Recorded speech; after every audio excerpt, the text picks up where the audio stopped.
Testing.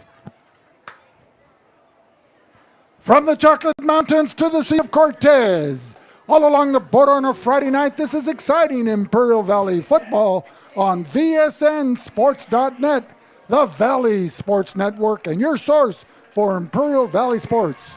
For John Moreno and Butch Morales, this is Vic Carrillo here, at Warne Field, as the Calexico Bulldogs, coming off a 1-2 league record, journey north to the north end to Brawley as the road to the championship comes down Main Street in the beautiful city of Brawley, California.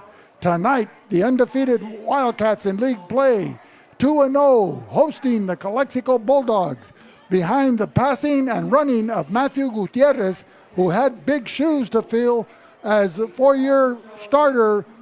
Ethan Gutierrez graduated last year among 30 seniors that graduated, but tonight Calexico hopes to counter with a defense. But before we get into that, ladies and gentlemen, let me introduce that other duo of the trifecta, John Moreno Brown and Butch Morales. Thank you, Vic, and welcome, Butch. Let's talk about some football here tonight. Brawley coming into this game undefeated. Calexico just had their first loss, and so we're looking at an exciting game tonight with the Bulldogs and the Wildcats.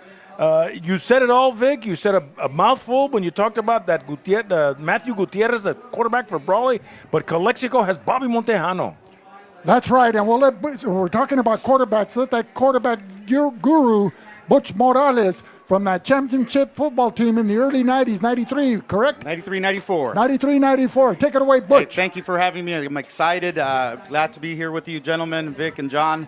Always a pleasure. I'm looking forward to this matchup tonight. I want to see what Calexico has, how they prepared this week. Going on a short week, you only have Monday, Tuesday, and Wednesday to get ready. So you lose one day, and Brawley's been spectacular all year long. It's opening eyes all over the valley. They're being able to play tough defense, number one, and on the offense, they're moving the ball. I'm excited. Hopefully it'll be a good game tonight. Well, Brawley likes to use the wing T. They like to go into a spread formation and call it the pistol.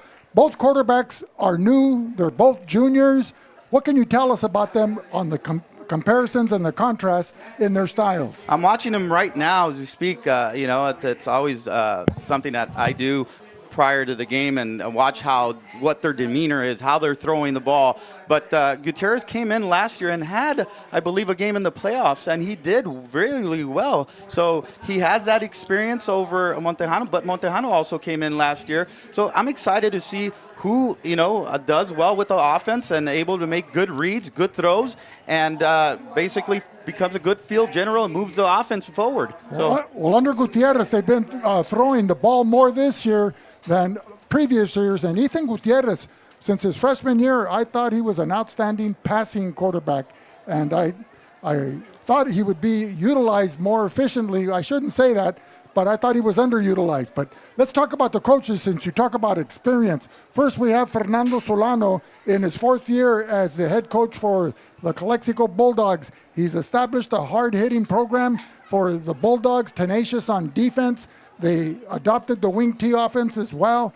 They're very strong mentally and strong, a lot of physicality. And then we go. What can you tell us about Fernando? Well, Fernando just came in, 5-6 years ago and has changed the culture. He has brought more competitive football to Calexico Bulldogs. And, he's done an outstanding job with the coaching staff, managing the kids, the staff, and prepping these kids to have a successful, good game tonight. I've talked to Coach Solano during the week, and his whole goal this time, the key to winning this game, is to play error-free football. No offsides, no fumbles, no turnovers, none of that. And hit his targets. He's got some good targets with Marco Esquer, Andrew Rivera, and Frankie Lora Rodriguez, who made a spectacular catch last week against the Southwest Eagles. You got that. Now, on the flip side, we go to Brawley. We have a coaching dynamic duo of Ricky Rubio and Ron Van Diver, alums of Brawley High School. Ricky Rubio played in the 80s under a coaching legend, John Bishop, and Van Diver played under another coaching legend, John Self. And so here they've got big shoes to fill, but they've filled them up real quickly as Brawley comes in with a 7-1 1-loss record, and they're 2-0 in league. Well, their only loss was to Scripps Ranch, and Scripps Ranch is one of the top teams in San Diego in their division. So rated at 12.1. Brawley had a tough time with them, but you know what? That just made their team better. When they play the teams of a higher caliber, you don't get that false sense of security. And they're doing an outstanding job with the team as co-head coaches. It's unheard of, but it's working for them. And if it's not broken, go with it. And they're doing a great job. Well, as they say, 2 heads are better than 1. 3 is better than 2. There you go. So, John, take it away. Well, we've got the game's almost underway. I'd like to send some Bulldog greetings out there to our good friend Bruce Bowman, who's listening to us down in the South Bay in San Diego, and also all the guys down at Knuckle Draggers who are having a snooker tournament. Those guys, I'm missing you guys, but I'll be back soon. Well, don't forget Tucci de la Vega. The wind is always a factor. Right, Bruce? I also want to chime in and say hello to the Pacheco's, Lisa, with Mario's passing about 2 months ago, exact to the state. Just wanted to say hello. My hugs, I'm thinking about him and thinking about your family and praying for you guys. So say hello to them. God bless you, and God bless the Romeros and the Pachecos. And you know what? Speaking of that 93 team, that 93 team under the direction of Cal Armstrong was the last team that had a victory here at Warne Field in Brawley. So we're going back quite a few years, 30 years to be exact. Well, John, when you talk about the mystique of Brawley and the Golden Horde under Bob Farrell back in the 50s and 60s, and then Hal McNaughton that succeeded him, and the other coaches that followed. Terry Lowe. But Brawley used to wear all gold uniforms with blue stripes and the gold helmets, and they'd come out, they'd bring the freshmen and JV out for the pregame, and it looked like when they'd come out of the locker room that that roster would go on forever, and they'd run through the lines as you were doing your calisthenics in the pregame. It was an intimidating factor for a sophomore or junior player playing his first varsity game, here at Warne Field. But the tussles were always close. Back in the day, the IVL, they used to play twice, home and away. So if you lost in Brawley, you could get revenge back in Calexico. But Brawley, for many years in the 50s and 60s, won both games until 1966, behind the quarterback in Mike Padilla. They pulled a major upset, winning 14-13. We'll now pause at the 9:11 mark here at the halftime to honor our nation's history and legacy with the playing of the national anthem.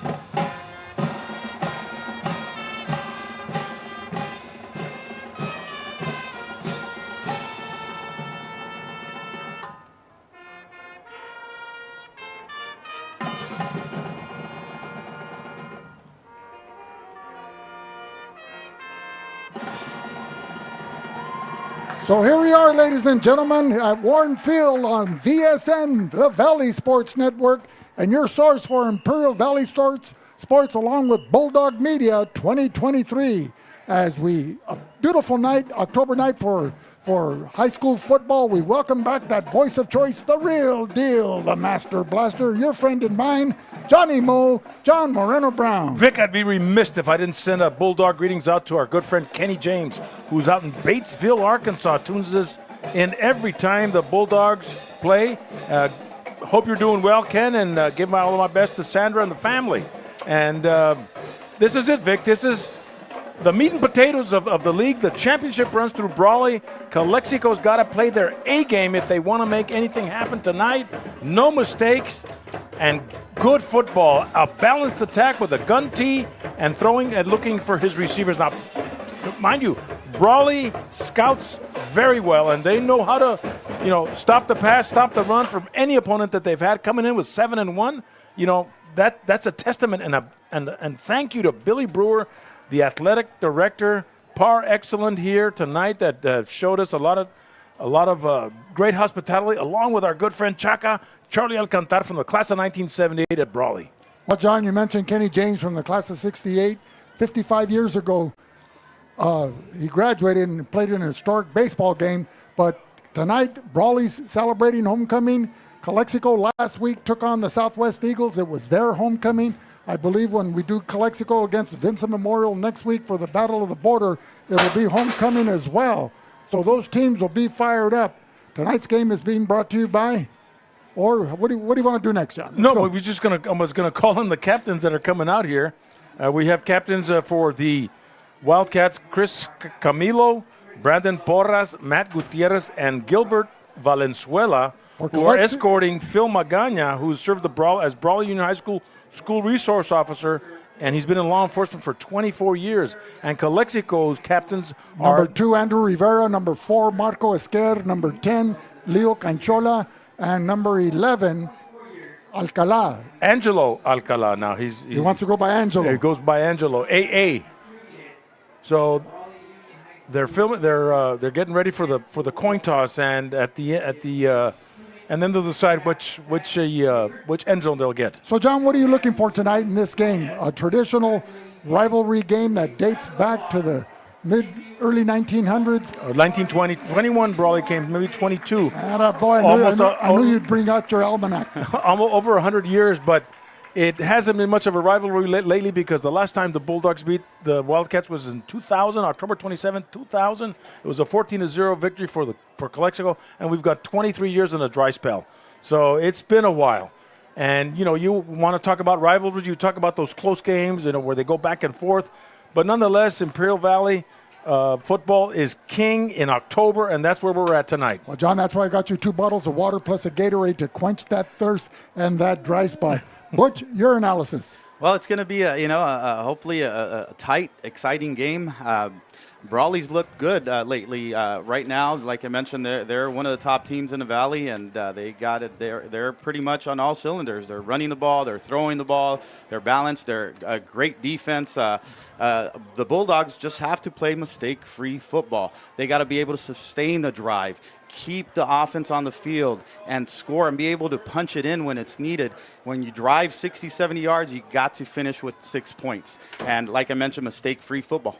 Butch, when you talk about Brawley's program over the years and their excellence and their consistency, what do you attribute to that as well, like from the off-season and summer preparation? What do they do that other high schools don't do? They have a great youth football program. They have the community involved. The other day I was looking on social media, I follow them and all the football youth programs that they have here.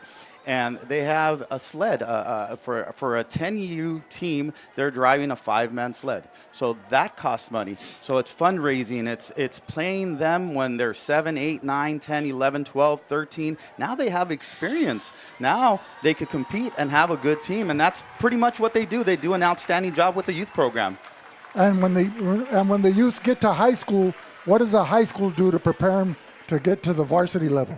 Oh, just, the scheme of the football team, what they run offensively, defensively, and they try to do that at the lower levels as well. When you have that continuity between the high school and the youth, you're just setting up for success. So they do a great, outstanding job. And Fernando Solano on the Calexico side, he took his coaching staff to Batesville, Arkansas 2 years ago to learn the wing T offense that they implement tonight. And they have been doing with great measure of success the last 2 seasons since they went to Arkansas. And how would you relate that to what they need to do tonight to pull out a victory? They study the intricacies of the offense they run. They understand it better. They get it. They get the experience from other coaches that have coached at a higher level, and they're implementing that on their offense, and they're doing an outstanding job.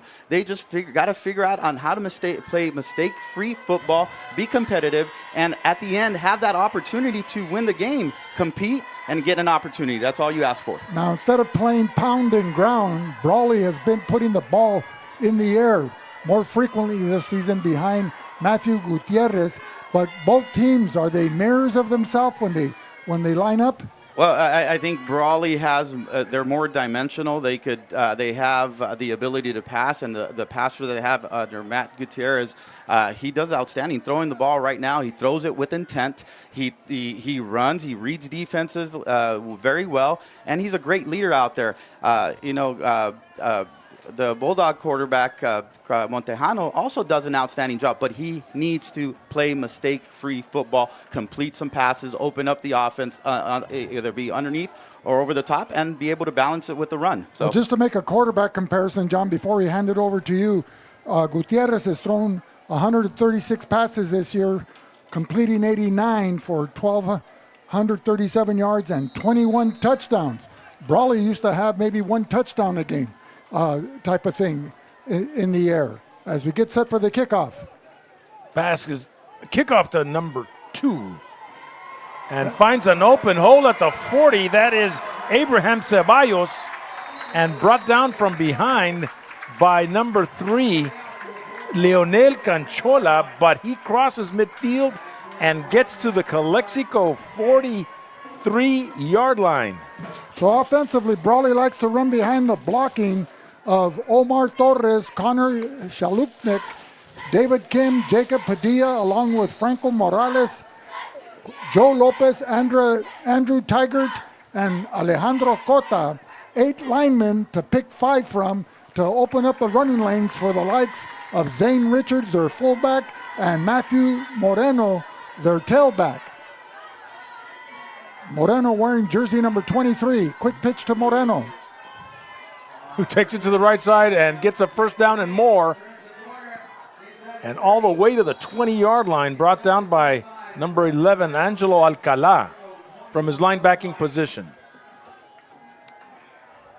Alcala coming in with 35 tackles on the season thus far, as the leading defenders for Calexico will be number 2, Andrew Rivera, Leonel Canchola, only a sophomore who got the Defensive Player of the Week last week for Burgers and Beer, along with Rivera, Leo Canchola, who's a linebacker with 48 tackles, and Alcala, who just made that tackle.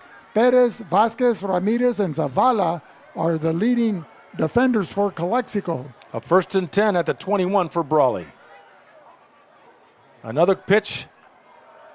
Number 23, Moreno. Hit immediately by number 10, Leo Canchola. Butch, what do you think right now Calexico needs to do? Well, they need to do a better job of containing the outside run from the DB number 6, Jonathan. I can't recall his last name. He needs to come up and be able to contain and make a tackle. Instead, they went around him and he made a big play. On this side, Esquer, he did an outstanding job, forced the running back to go inside, and was held by the linebackers and the defensive line. A loss of 2 on the play. It'll be 2nd and 12 for the Wildcats at the Bulldog 23-yard line. If you just joined us, 10:36 remaining in the first quarter. No score in the ball game. Brawley on their opening offensive series. Shotgun snap. Gutierrez with a keeper. And takes it to the original line of scrimmage. Stop there is Leonel Canchola. Number 3, only a sophomore. Canchola with 23 solo tackles, 11 assisted, 34 total, adding to his total tonight. So a 3rd and 10 here in the first quarter. Brawley at the Calexico 21. So how much is conditioning a factor now as we come into the second to the last game of the regular season? I think they've worked their way through the season and be in good shape right now, so I don't think that becomes a factor, especially on a nice night like this. Gutierrez dropping back, left side. Over the middle, number 3, that is Julian Danilov. Danilov, a senior, came into the game with 19 receptions for 360 yards and 10 touchdowns to his credit. So he's the favorite receiver of one of the favorite receivers of Gutierrez. His favorite receiver is Brian Porras with 40 receptions for 549 yards and 8 touchdowns. Does that name ring a bell to you, John? Yeah, his father was a class of 98, Brian Porras, who's a police officer in Calexico.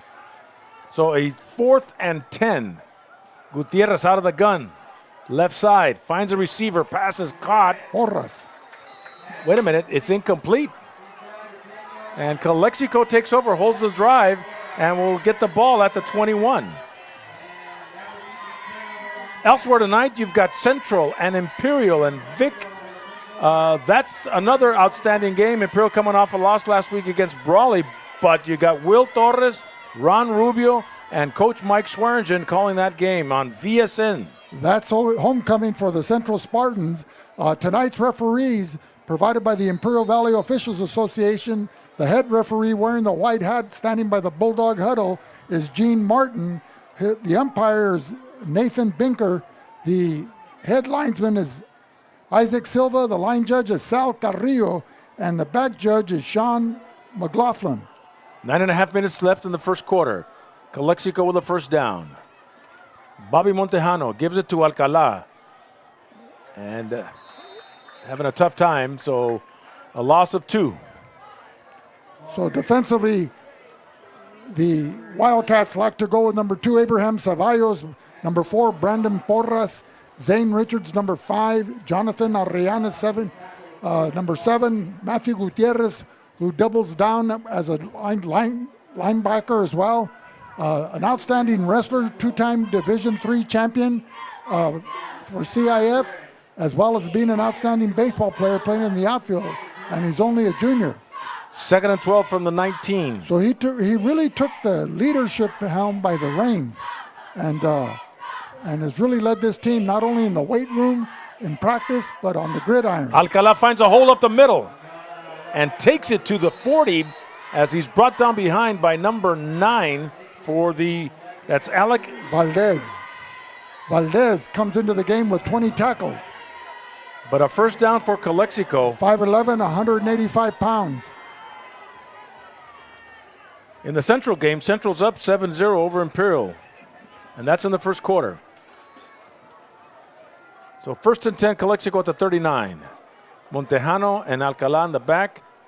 Esqueda and Lorena Rodriguez split to the near side. Alcala, the workhorse. And stopped at the 44 by number 8, number 0. Number 8, that's the quarterback. Matthew Gutierrez. So a pickup of 4 for Alcala. The ball will be at the 44. So Butch, both teams trying to establish control at the line of scrimmage, the trenches, get that ground game going to open up the passing game. Absolutely, they got to be balanced tonight. Be able to surprise them with the pass when needed if they're going to compete tonight. 2nd and 6. Alcala, no, that's Noel Gastelum drops the football. Was he down? I guess not. No, the ground didn't cause a fumble. And so Brawley gets the ball, number 10. Brian Porras making the initial fumble. hit. But Brian Porras with a fumble recovery. So Brawley takes over in Calexico territory at the 43-yard line at the 7:27 mark. No score. And that's what we talked about, error-free football. That turnover right there blew the momentum, and now Brawley has it with 7:27 in the first quarter. So 1st and 10 at the 43. So the Calexico defense spending a lot of time on the field here in the opening minutes of the first quarter, first 5 minutes. Gutierrez. And is sacked by Noel Gastelum. Number 21. A big loss for the Wildcats as they'll go back into their own territory at the 42. So, John, is it time with 7-11 to introduce Martha and the Vandellas, nowhere to run and nowhere to hide? Another big hit of the 60s? What am I going to say, Vic? You said it already. As Gutierrez had nowhere to run and nowhere to hide. And it was good penetration by the Bulldog defensive line. They'll be faced with a 3rd down, or a 2nd down, and 22, 23 yards to go. That was a better defensive stop by them on the DBs. The cornerbacks had the receivers covered, so there was no opportunity for him to throw the ball. So is Calexico playing man coverage or the zone coverage? There's Gastelum, a little screen pass, number 23, Moreno. Finds room. Lowers his shoulders, still on his feet. You can't bring him down. Frankie Loera Rodriguez brings him down. Matthew Moreno gets the first down and more. A pickup of close to 30 yards on a screen. Taking it from his own 42-yard line all the way deep into Calexico territory to the 24. It's like, hey, take that, I'm telling you. But you know what surprised me is instead of wrapping him up, they just try to hit the running back and not try to bring him down. It's fundamental football. That's what you teach, to wrap up and stop somebody. 6 minutes to go, first quarter. 1st and 10 for Brawley. Option, Matthew Moreno. And tackled by number 10, Leo Canchola. So Canchola, who came into the game with as a leading tackler with 48 tackles on the season, reminiscent of 1977, John Moreno wrapping up. Who was the big running back for Brawley? God, I can't remember. 1970. We lost 8-7 on a swinging gate. Hey guys, my son who plays youth football, he tells me, Dad, I tackle a wrap and I just hold on for dear life. That's it. He's got the fundamental right there. So a 1st and 10 for Calexico, 5:29 and counting. First quarter, ball at the 15-yard line. Moreno with a handoff, breaks a tackle, and helped there by number 43 for Calexico.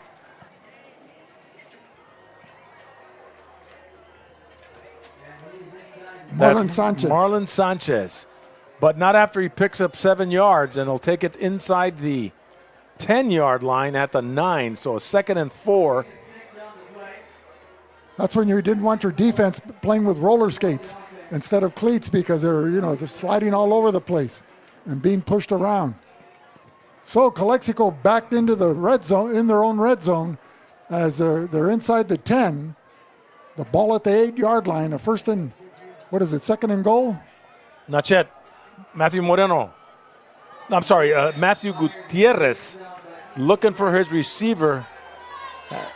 He's having a tough time getting up. The defender and the ball arrived at the same time. And he was running a crossing pattern. Was it Zane Richards? That was an excellent play by Angelo Alcala, who was able to get his hand on the ball and prevent him from catching the ball. If it was number 4, it's Brian Porras. It was Alcala who made the hit, but the receiver. It's a single. Number 4, Brian's right here in the huddle. It might have been number 5, Zane Richards. Well, we'll be back with more in a minute on the Valley Sports Network.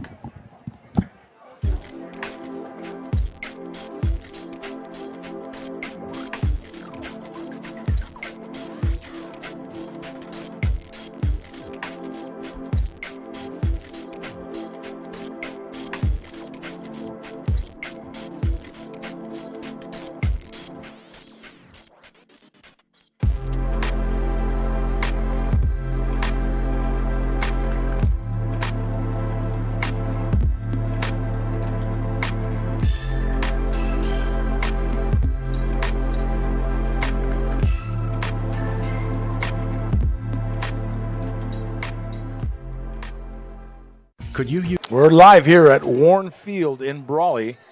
The Wildcats knocking on the Bulldog door with a 3rd and 4 at the 9-yard line.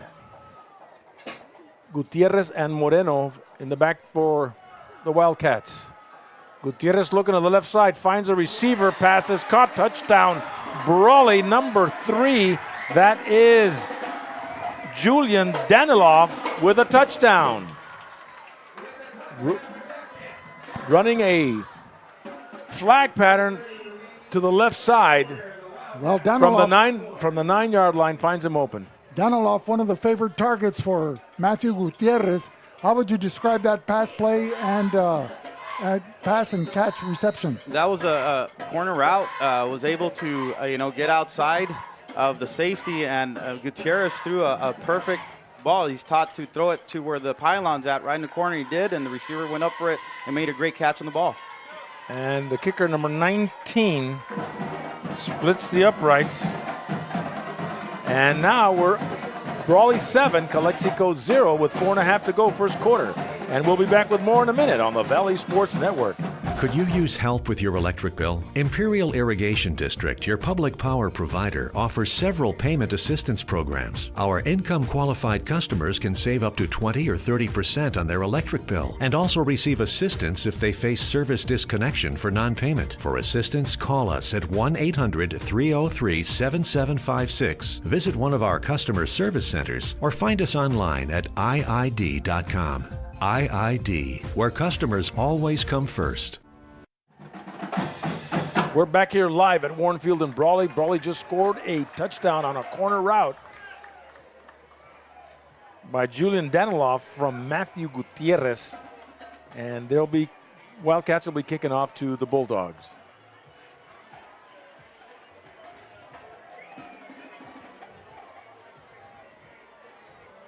Did we get a name for that kicker? No, he didn't. He's not on the roster. He's not on Max Prep stats either. So number 21 looks like he's kicking off, and that would be Gilbert Valenzuela for the Wildcats. Back to receive for Calexico.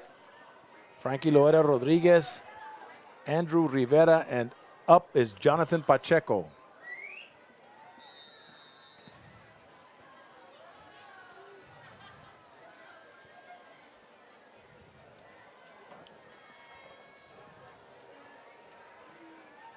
Pooch kick, and it's muffed, and Jonathan Pacheco falls on it at the 20-yard line. You know, and that's been typical of Brawley in previous years, doing that pooch kick until their opponent recovers it. And they're already down the field and wasted no time. Right, the kicker is taught to kick it to a spot, and the wingmen on the kickoff coverage team just sprint to that spot and try to beat their opponent to that spot, and they're successful most of the time. So special teams, a vital part of the Brawley package.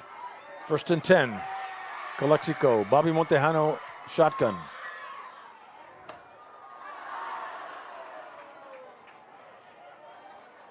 Pass is caught there by number 29 for Calexico. Jose Ortega. And stopped by number 7 for the Wildcats, Jonathan Arellanes.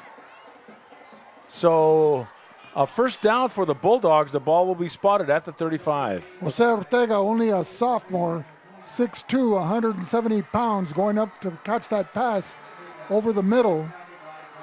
Arellanes, a senior, strong safety, comes into the game with 17 tackles on the season.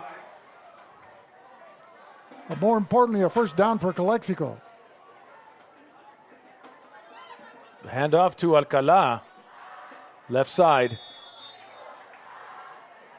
Stopped there by a horde of Wildcats, but not after he picks up 3. 3:38 and counting first quarter. So, Butch, what's the game plan for Calexico here on their second offensive drive? They got to be mixing it up. They did a great job unexpectedly through that tight end pop pass they threw.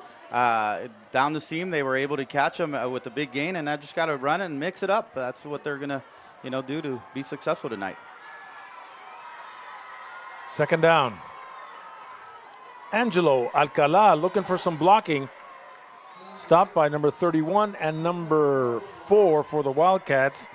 Christopher Camilo. And Brandon Porras. These guys that we've been watching other games, their names come out a lot. Well, Christopher Camilo is a returning all-league performer from last year, along with Matthew Moreno on the all-IVL defensive team. Camilo with 46 tackles on the season, the leading tackler for the Brawley defense.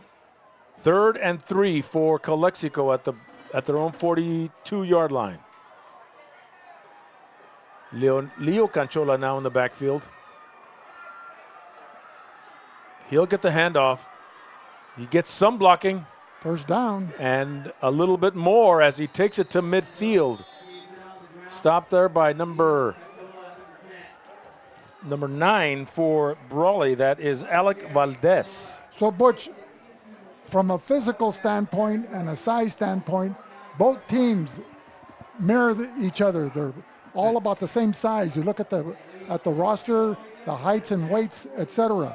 What's the difference? Right now, it's all will. It's a willing to put your hat on somebody and driving them backwards. That's it's all about the will when it comes into trenches.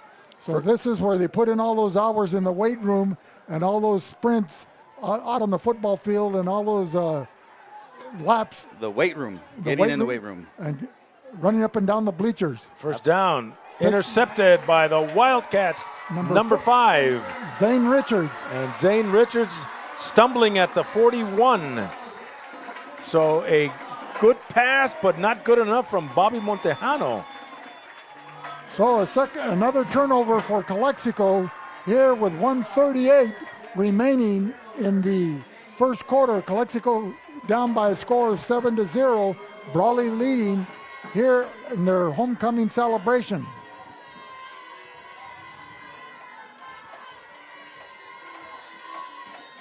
Pass was for Frankie Loera Rodriguez, underthrew him, and as a result, the Wildcats now got the ball at the Bulldog 41. Well, it looked like Frankie Loera Rodriguez might have been double teamed there. Yeah, he just made the wrong choice, a wrong read. He needs to understand that he needs to determine where he's going with the ball pre-snap, wherever the defense is allowing him to go with the ball. And that one, he just forced it. Trips right, deep up the throw, and the pass is caught. Touchdown, Brawley. Number 2, Abraham Ceballos running straight up the field, guarded well, but was able to get that ball and get a touchdown for the Wildcats. A beautifully thrown pass by Matthew Gutierrez, who came into the game with 21 touchdown passes on the season thus far, and here he's added 2 tonight. He gave the receiver an opportunity to catch the ball. You want to be, as a quarterback, give them the opportunity for them to go up and go after the ball, and the wide receiver did an excellent job of going up for it and came down with the ball for a touchdown. Good throw, though. The point after is good. And so with a minute and a half to go in the first quarter, the score, Brawley 14, Calexico 0. And we'll be back with more in a minute on the Valley Sports Network. InterCare since 1970. When it comes to health care, InterCare is here to help, with locations throughout the Imperial Valley. InterCare, improving the health and wellness of the community.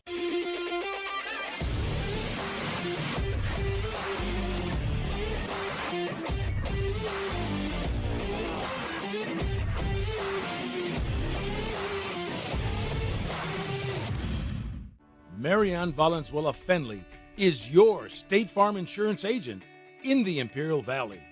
And like a good neighbor, she's located at 528 G Street in Brawley.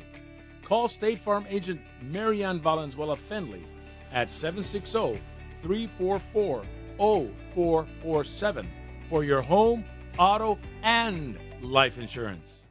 We're back here live at Warne Field in the city of Brawley for the penultimate game for the league, the Brawley Wildcats and the Calexico Bulldogs. Number 19, Diego Padilla, kicked that extra point for the Wildcats, bringing it 14-0 as we're getting set for the kickoff. And we'd also like to correct ourselves, John. It's Brandon Porras, number 4, not Brian Porras. Brian's the old man, or the father. Hey, he's not that old. No, he's not. But that's what you call your dads. Gilbert Valenzuela now kicking off for the Wildcats. And back to receive Jonathan Pacheco, Andrew Rivera, and Frankie Loera Rodriguez, but maybe another pooch kick by the Wildcats. It is. And Frankie lets it go outside, and Bulldogs will take over at the 35, 1st and 10. I can't understand why he didn't run up and catch it on the run and just try to get some positive yardage. It's dangerous when it hits the floor. It could bounce either way. You know, football doesn't always bounce to you. It could go right, left, back. So they got to get their hands on the ball. Well, is it too early for Calexico with 1:27 remaining here in the first quarter? Down 14-0 to toss the game plan aside and start going to the air on every play? Absolutely not. You got to rally the troops and say, hey, we got to figure out a way how to overcome this. We're down, but not out. We still got a lot of ball game left. So have faith in the game plan. Absolutely. If it calls for a run, run the ball. Brawley implementing a 4-2 defense. First and 10. Fakes it to Alcala. Another Pitches it to Andrew Rivera. A loss of 4. So looked like it was a little broken there in the backfield. And as a result, the Bulldogs lose yardage on that. So a second now and 15 for Calexico. Ball at the 31, 30-yard line.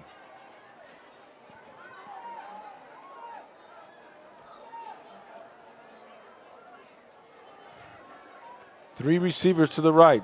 I'm sorry, to the left. Loera split to the right. Alcala in the backfield. Bobby Montejano shotgun snap. Screen pass. Alcala can't get his hands on it as it hits the ground and brings up third down.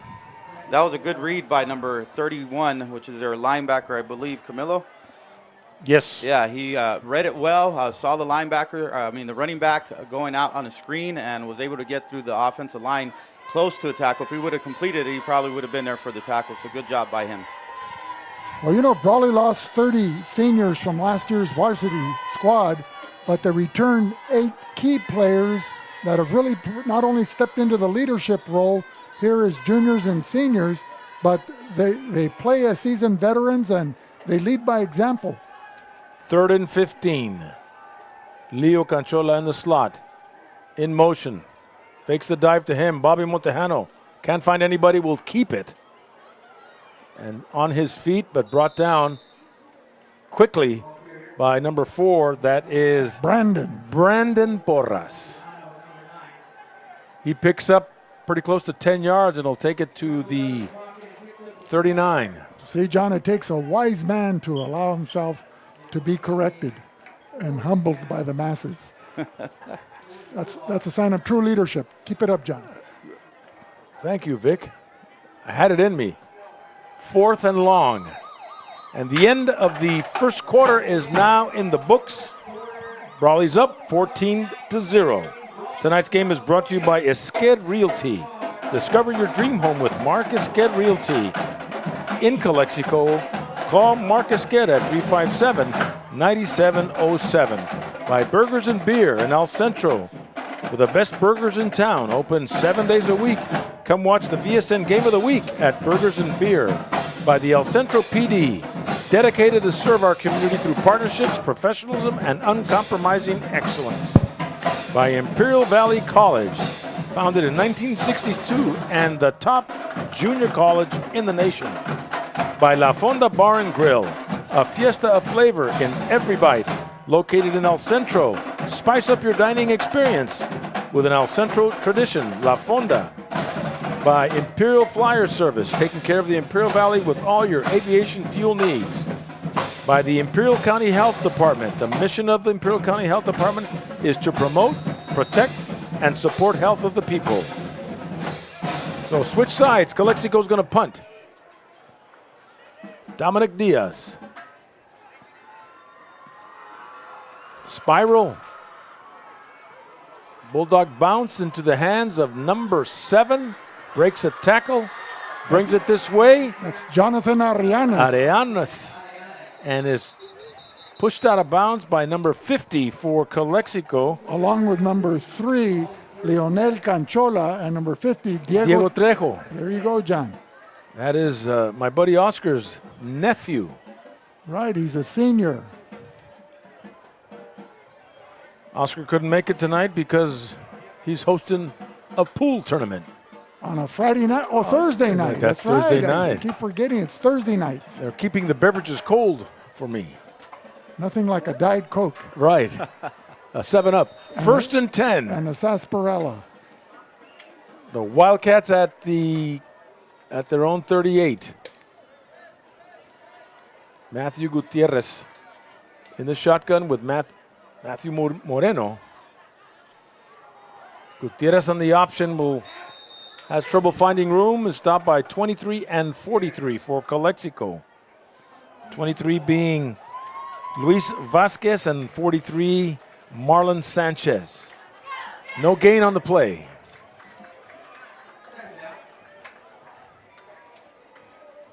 We're starting the second quarter of play with Brawley up 14-0.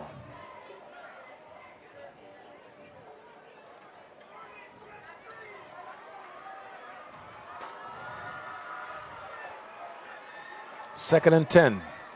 Trips left. Looking in that direction. Finds a receiver, number 4 for the Brandon Porras. He gets about 5 yards. Frankie Lore Rodriguez in on the stop for Calexico. So a 3rd down and 5.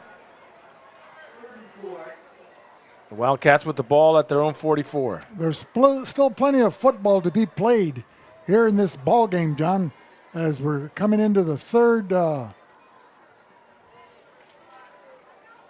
What is it? The second to the last week of the season. That's right. We got one more next week. You got your rivalries: the Bell game, Battle for the Border, the Axe game, the Fireman's Helmet game. All kinds of action next week. The handoff to number 5, that's Zane Richards, right at the first down marker, and Brawley with a 1st and 10. It amazes me how Brawley always keeps that triple option play. They pass. Their tendencies now are passing a little bit more, but they never go away from that option. Gutierrez does a good job with the reads and runs and gets positive yards as well. You know, they graduate from the wing T into like the pistol, the wing T pistol. I'll have you explain that after this play. Matthew Gutierrez has time. Out of the pocket. Keeps it. And pushed out of bounds by number 23 for Calexico. That is Luis Vasquez, but there's a penalty flag on the field. I believe there was a holding on the Wildcats and then a horse collar on that tackle. So there's going to be probably offsetting penalties. So at the high school level, you see a lot of wing T offenses. What's the popularity? What's the allure? Well, the more modern type offense, I would say, is spreading the ball off the gun, being able to run, being able to pass, or having both options. And they mix it up with a little bit of run, and they go shotgun. They do the triple option as well. So they try to show you different variations because you want to keep the defense guessing. You don't want them to know what's coming.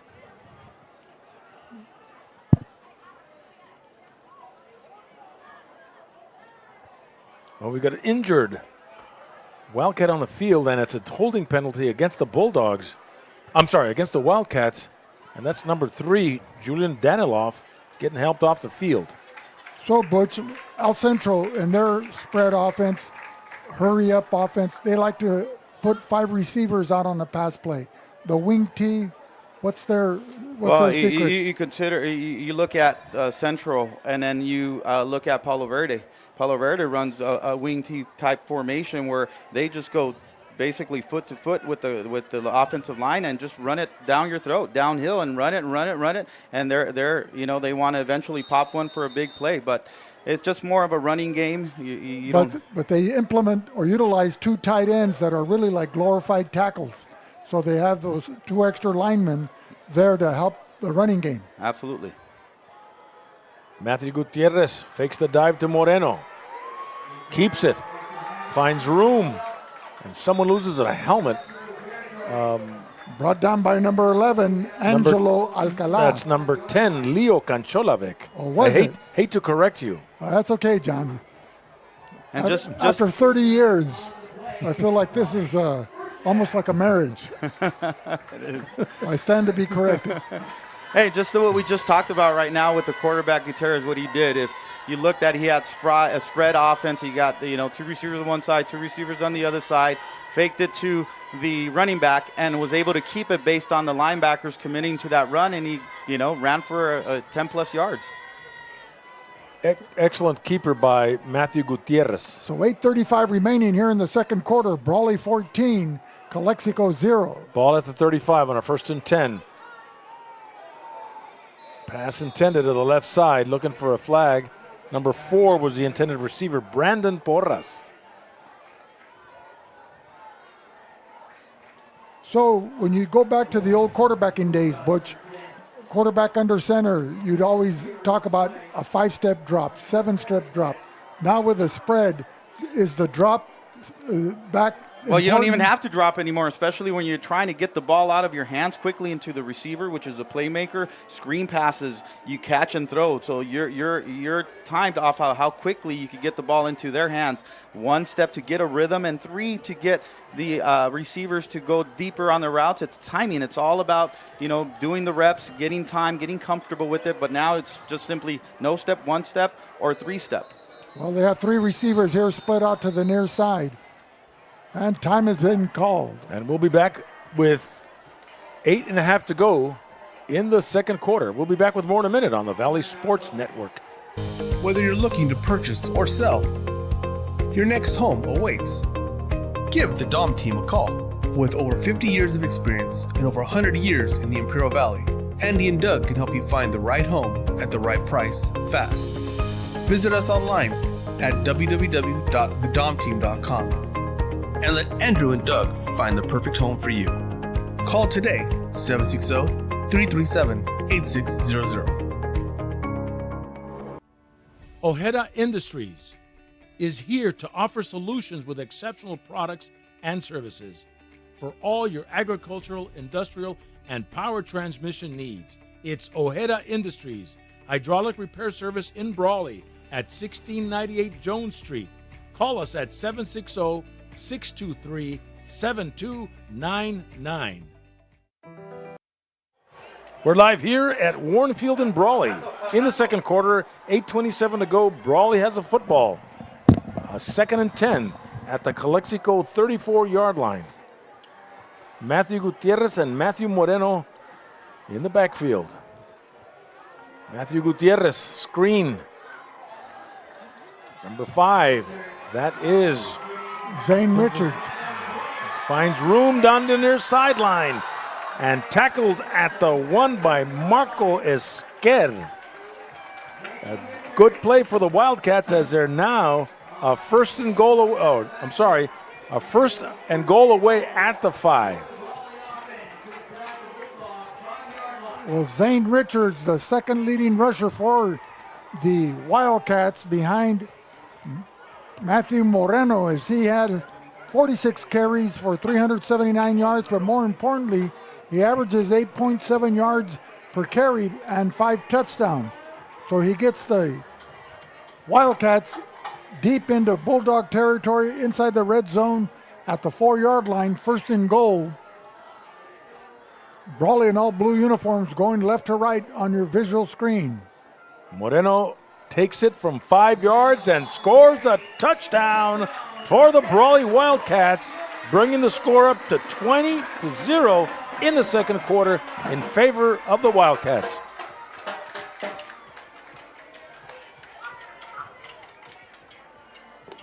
From 5 yards out. Well, Richards did all the work on that drive, particularly once they got inside the 40 in the green zone. As the Diego Padilla point after for Brawley.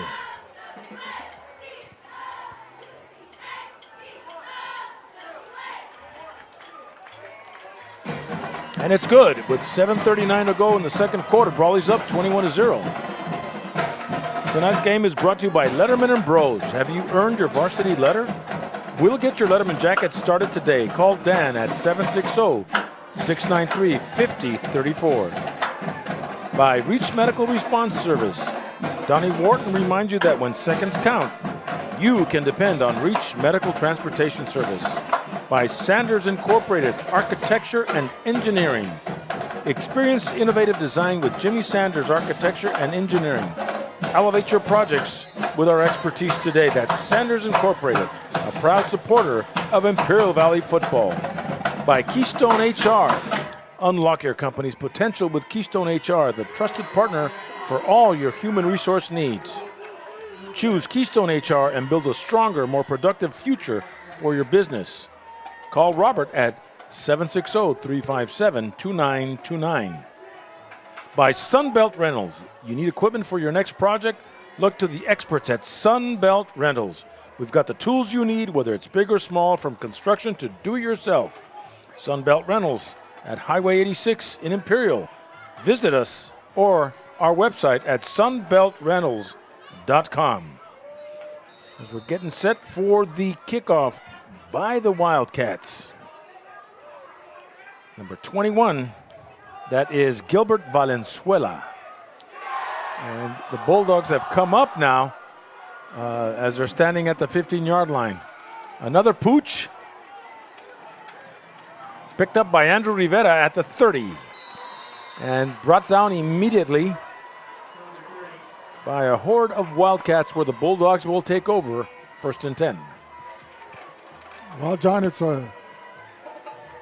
appropriate that you mention a horde of Wildcats. They were famously known as the Golden Horde back in the 50s and 60s under Bob Farrell. And was that because there was just a whole bunch of players out in the field? They had to. No.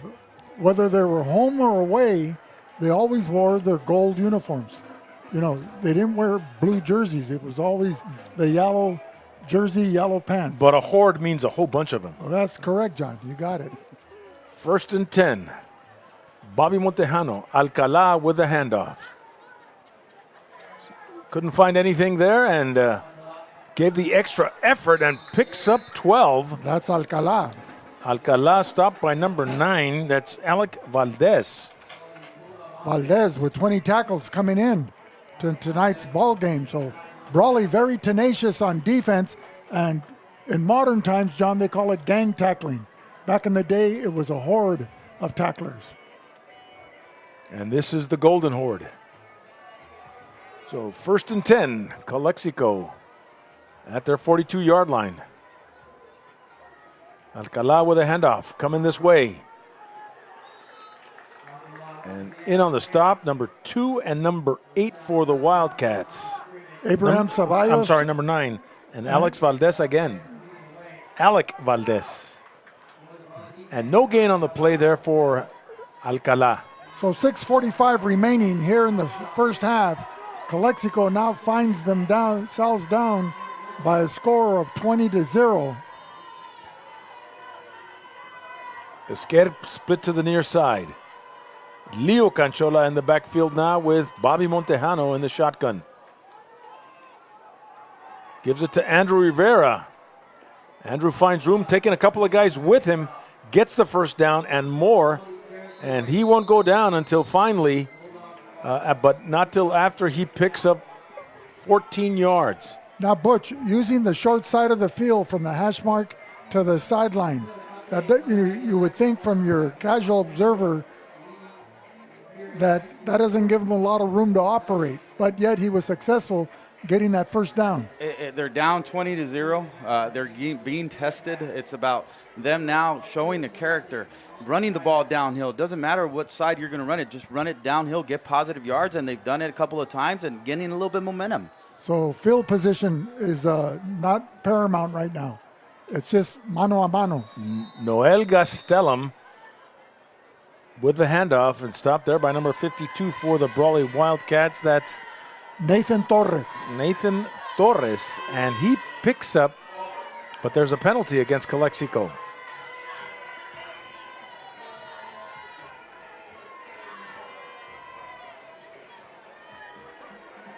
So they'll move that gain.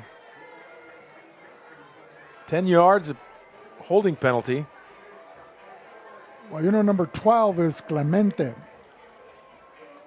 Damian Clemente, because Nathan Torres is 52 later on the program.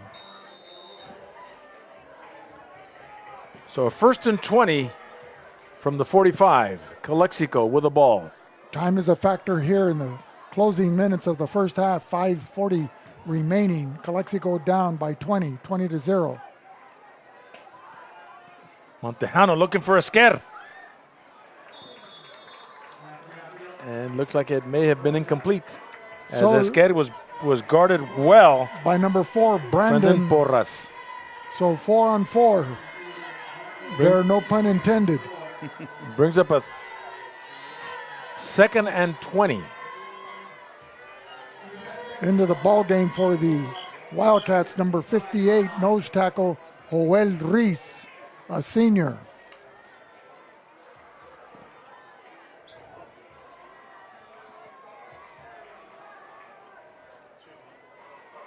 Frankie Marco split to the far side. Conchola in motion. Bobby Montejano going to the air, gets hit. And Frankie Loera Rodriguez wasn't expecting it, but Bobby took a big hit there. Was able to get it off, and now brings up a Well, he was fortunate that it wasn't third and picked long. off. Yeah. And a timeout is called with 5:26 in the second quarter. We'll be back with more in a minute on the Valley Sports Network.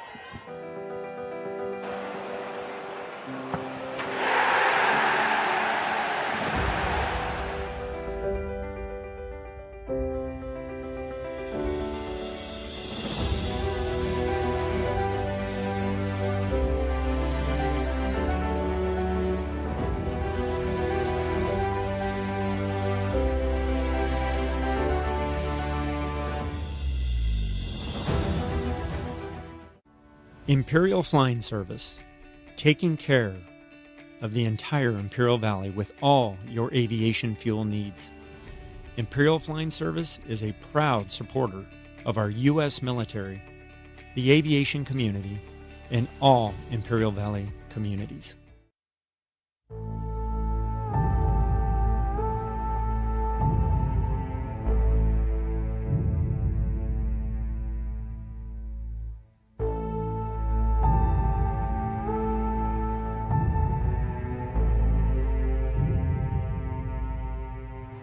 Back here live at Warne Field with the Bulldogs facing a 3rd and 20 in the second quarter with 5:26 remaining.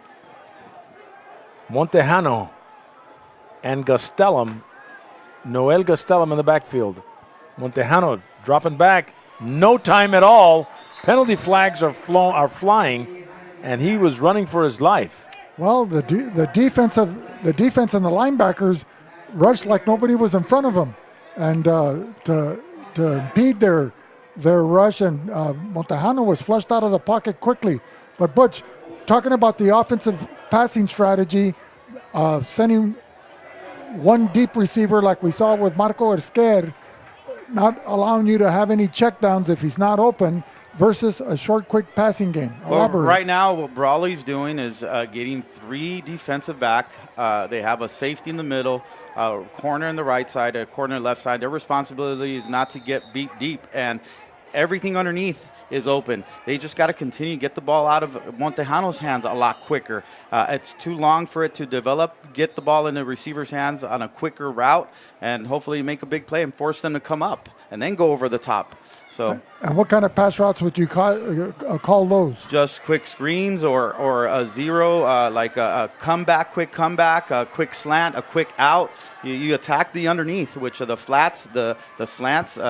You want to just continue until you force them to step up, get the corner and the safety a little bit closer to the line of scrimmage. Now you could go over the top. But if they're just sitting back and just playing the zone and the backfield, not to get beat deep, they're going to, be able to protect that ball going deep and allow you to throw underneath. But they got to, mix it up or go attack the underneath routes. And Brawley, John, has been showing their efficacy on offense, running the ball well behind Matthew Moreno and Zane Richards, and the passing game of Matthew Gutierrez to Brandon Porras, along with Abraham Ceballos, who has 2 touchdown pass receptions to his credit. And don't forget, they've made some pretty big plays here. Long plays, long runs, and good passes. So, well, right away, Moreno met immediately in the Wildcat backfield. John, who, with your binoculars, who made the tackle? Luis Vasquez stopping and bringing him down for a loss. And a big shout out to my compa out there. Oscar Gastelum, you're missing a good game. You always miss a good game, but you play a better game. 2nd and 12 for Brawley. Well, John, you just put the hex on him. If he was running the table. He's been in a slump. He's been in a slump the last couple of months. 2nd and 12. Matthew Gutierrez steps up, looking for a receiver. Marcos Gaddis intercepted at the 25. Turning it up the field, looking for some blocking. On the far side, Marco Esquer with a big play there for Calexico. Wow. Well, the strong arm Matthew Gutierrez slightly overthrowing his intended receiver, number 3, Julian Danilov, and alertly Esquer not letting anybody get behind him, but playing man-to-man, able to come up with a key interception. Well, the Matthew Gutierrez had a wide open field to run the ball. He forced it. He had literally easily a 20-yard gain if he would have kept it. Just a wrong decision by him, and it costed. So we'll see if the Bulldogs can capitalize on it. The Bulldogs get the ball at midfield on a 1st and 10 by that excellent interception by Marco Esquer. Well, what I like about Gutierrez, Johnny, he has that gunslinger mentality. Alcala, right side, 5-yard gain. Sort of like my favorite quarterback, Brett Favre. It's from the Green Bay Packers. All-time favorite. He was good for the Packers. Bringing it back to the streets, though, how many guys were great quarterbacks throwing the button hook to the faucet on the right of way, or run to the parked car and button hook? 2nd and 6 for Calexico at the Brawley 45. And it looks like there will be a timeout called. So with 3:13 remaining here in the second quarter, Calexico down 20-0. Brawley enjoying a comfortable lead here on homecoming night. And we'll be back with more in a minute on the Valley Sports Network.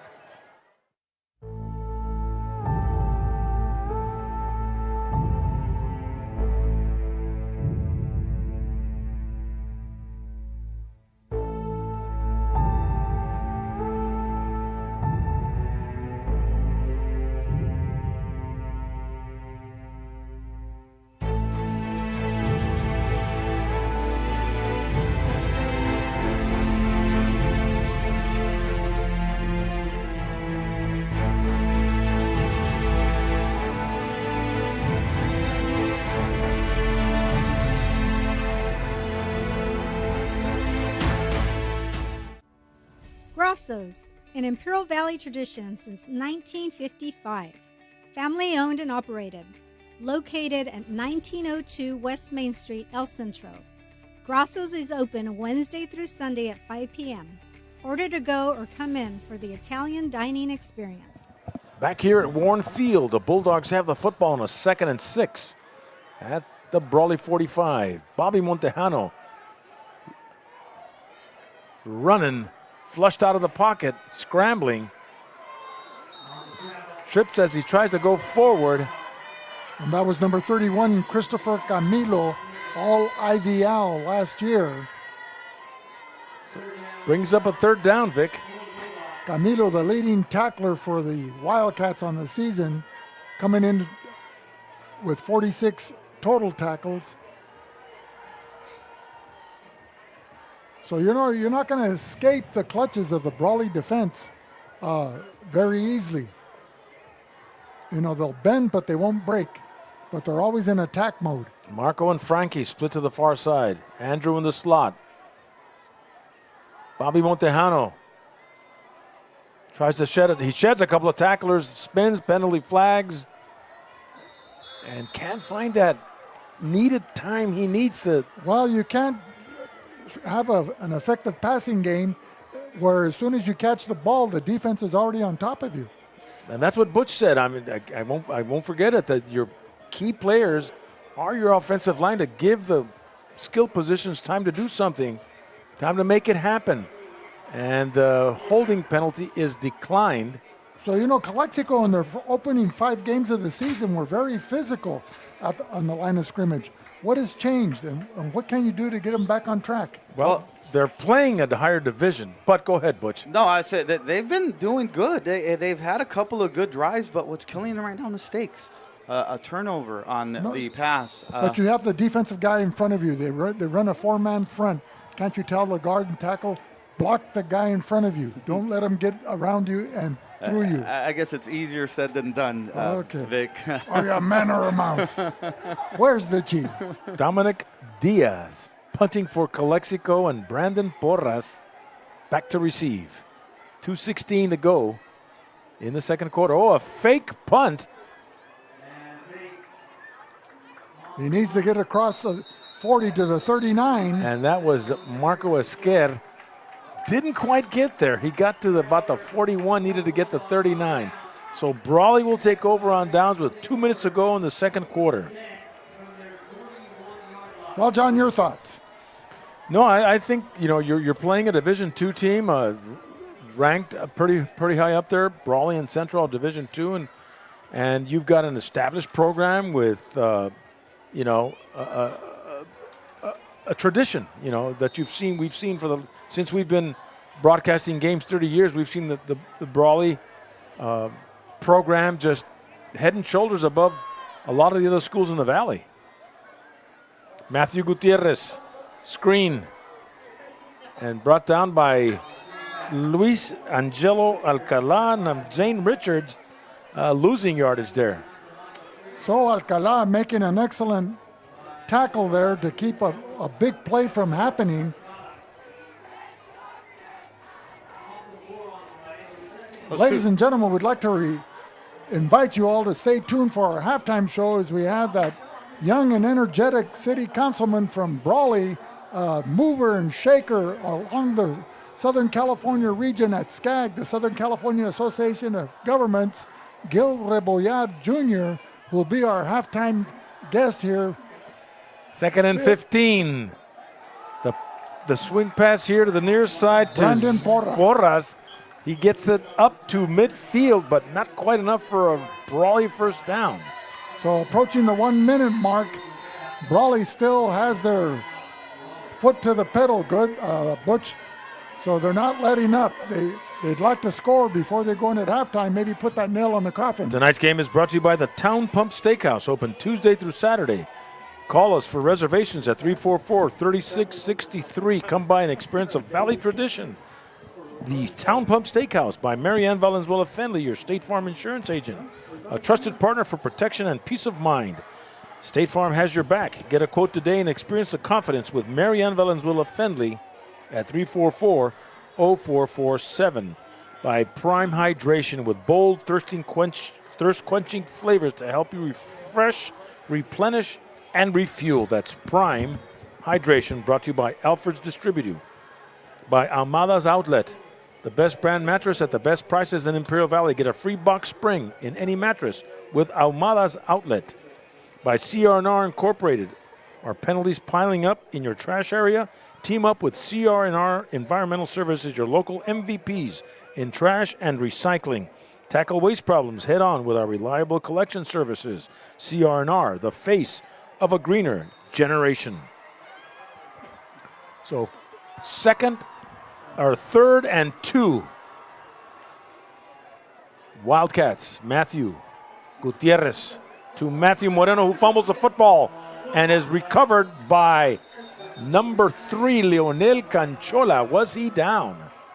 And what was it, his brother, number 10, Leo Canchola, that made the hit, that had the Brawley ball carrier coughing it up? And Leonel, again, making some big plays for the Bulldogs. So with 1:04 remaining in the second quarter, an uncharacteristic turnover by the Brawley Wildcats. Hopefully the Bulldogs can capitalize on this opportunity inside the 50 at the 49-yard line of Brawley. One score, that's all they need to get some momentum. If you score, you're down only by 2. So there is that possibility to get back in this ball game, but they got to sustain a drive or make a big play here with 1 minute and 3 seconds left. Plenty of time for the Bulldogs. We saw them in their first game with 47 seconds, John, run off 3 plays for a touchdown in their opening game. Now Montejano rolls out but fumbles, but it may be recovered by Calexico. We'll see as they're fighting for it down there. Well, that was number 9, Alec Valdez, there at the bottom of the pile, along with number 11 of Calexico. Angelo Alcala is on it, and Calexico recovers that broken play. 2nd and 15 with 41 seconds and counting. This may be the last play of the first half.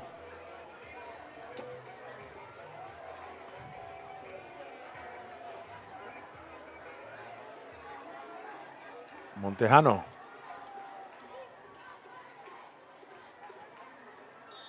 Pass reception to Marco Esquer.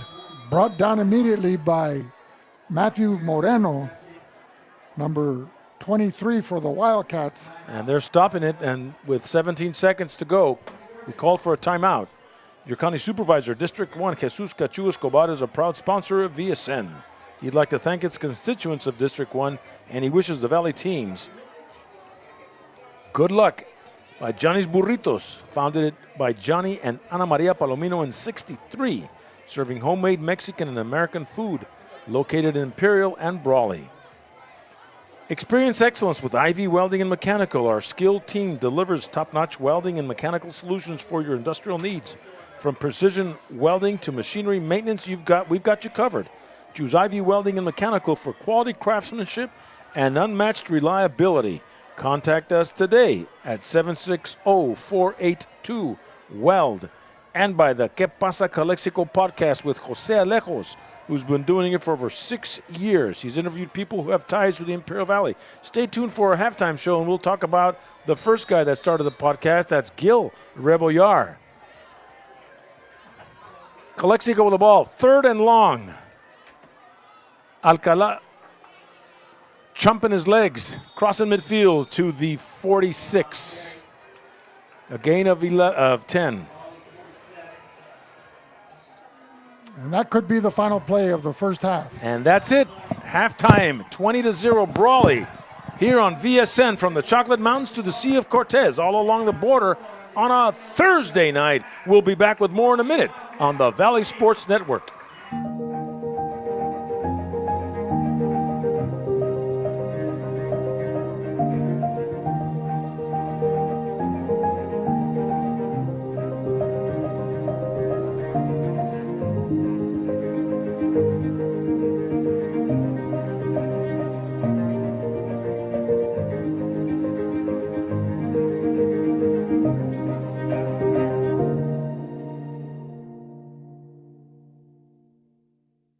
Join us at Cal Jones Field for the next Bell game, Friday, October 27th at 7 p.m. South Cali Air Conditioning, proud sponsor of Central Union High School Athletics.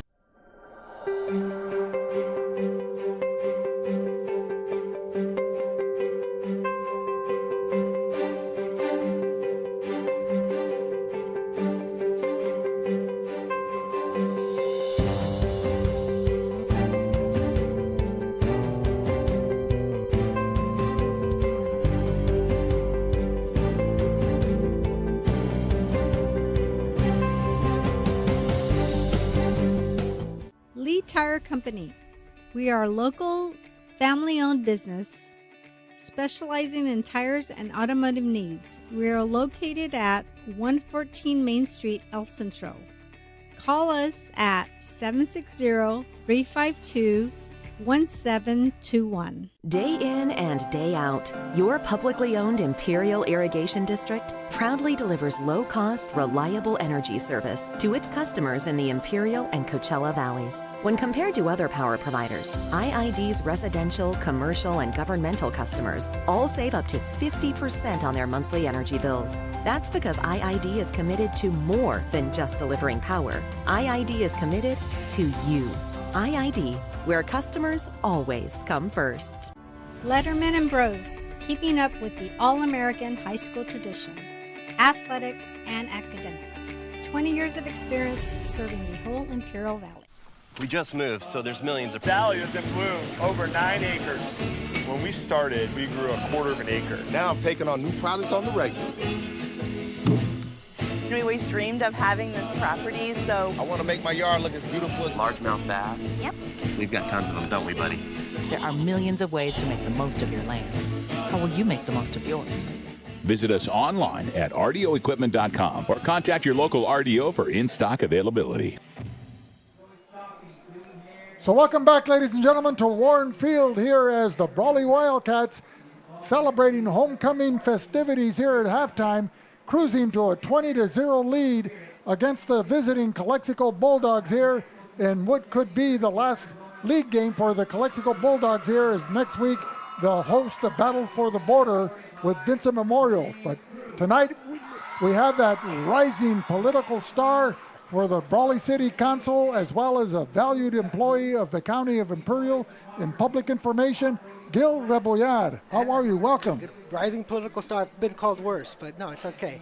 First off, ¿dónde está todos los Calesianos? Come on, where are they? I know Brawley's got a little rep of being a little dangerous, but we're a safe city. Where's everyone at? Well, you know, it's been the Thursday night games have had an impact on attendance. You're right. People are accustomed to Friday night. You don't get the word out, so to speak. Not everybody does Facebook or... I think also you guys have a really great broadcast. Hearing your voice, hearing that voice every game, the production, VSN, it's all around a really great product. You guys have a lot to be proud of. And Jose here from Que Pasa also helping out. I mean, it's a great package that I think people enjoy being home also and watching it. So I think it's a testament as well to what you guys are putting out. Well, sometimes that's a self-fulfilling legacy or prophecy in the sense that people will stay home to watch the game. But let's talk about you, Gil. Okay. You know, like I said, I opened up my commentary with a rising star. Certainly, you know, your typical city councilman back in the day was in their 40s, maybe early 50s or late 30s. But you came in right off and took the bull by the horns, being elected to the Brawley City Council. You represent the county at large with SCAG, the Southern California Association of Governments. Tell us a little bit about yourself, our viewing audience. Let them know who you are, who Gil is. Yeah, no, so Brawley boy, you know, bleed blue and gold. Played here every Friday night, halfback, strong safety, part of the Brawley football culture. Learned a lot even to this day. You know, I continue to wake up early every morning, and that's from the weightlifting program that Coach Bishop instilled in us at a young age. So I still have some of these really good habits. But yeah, just, you know, my parents are from here, and I have a really, just want to give back to the community. I love Brawley. And, you know, I've always wanted to just give back. And it wasn't always like that. You know, I got in some trouble in my youth and had to straighten out. Took a few years to straighten out. And once I did, I know what it's like to do bad, so I got to do good. And so, yeah, just once I got involved, started a podcast, as you mentioned, and Jose kind of continued a legacy. Started what's going on in the community, who are the leaders, who are the officials, and little by little starting to make some connections, and ran for the school board and learned a lot in the school board in regards to our schools, our children, community, and our neighborhoods. I made that jump to city, and now you know, and throughout that whole process, been working for the county, so public service from the Area Agency on Aging, serving our seniors, to the Air Pollution Control District on the environment, that binational work, and now in the county executive office, working for the county at large. And so it's a really great just to give back to the community 24/7 while raising my family, and just want to be a positive model too for our community. Well, it's all very important on establishing and building partnerships. Particularly, like you said, you had experience on the Brawley School Board. Now with the City Council of Brawley, you have an upcoming civic event with a cattle call, homecoming tonight.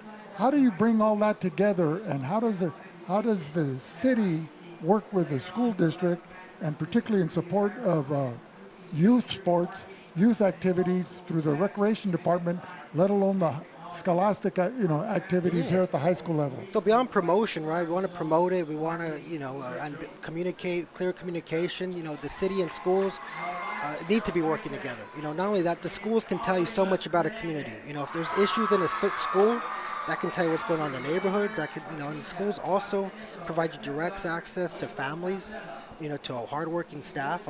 Brawley, I think our biggest workforce is our elementary school district. And so, the schools are a big resource for cities to rely on in regards to funding and how we can collaborate. So, yeah, it's all just coming together, working from our public works to our police department to our fire department, and how we can just collaborate and communicate to serve our people. We, whether school district or city, we're all serving the people of Brawley, and it's just up to us to come together to how we can better serve them. Well, Brawley certainly epitomizes Friday nights. That's right.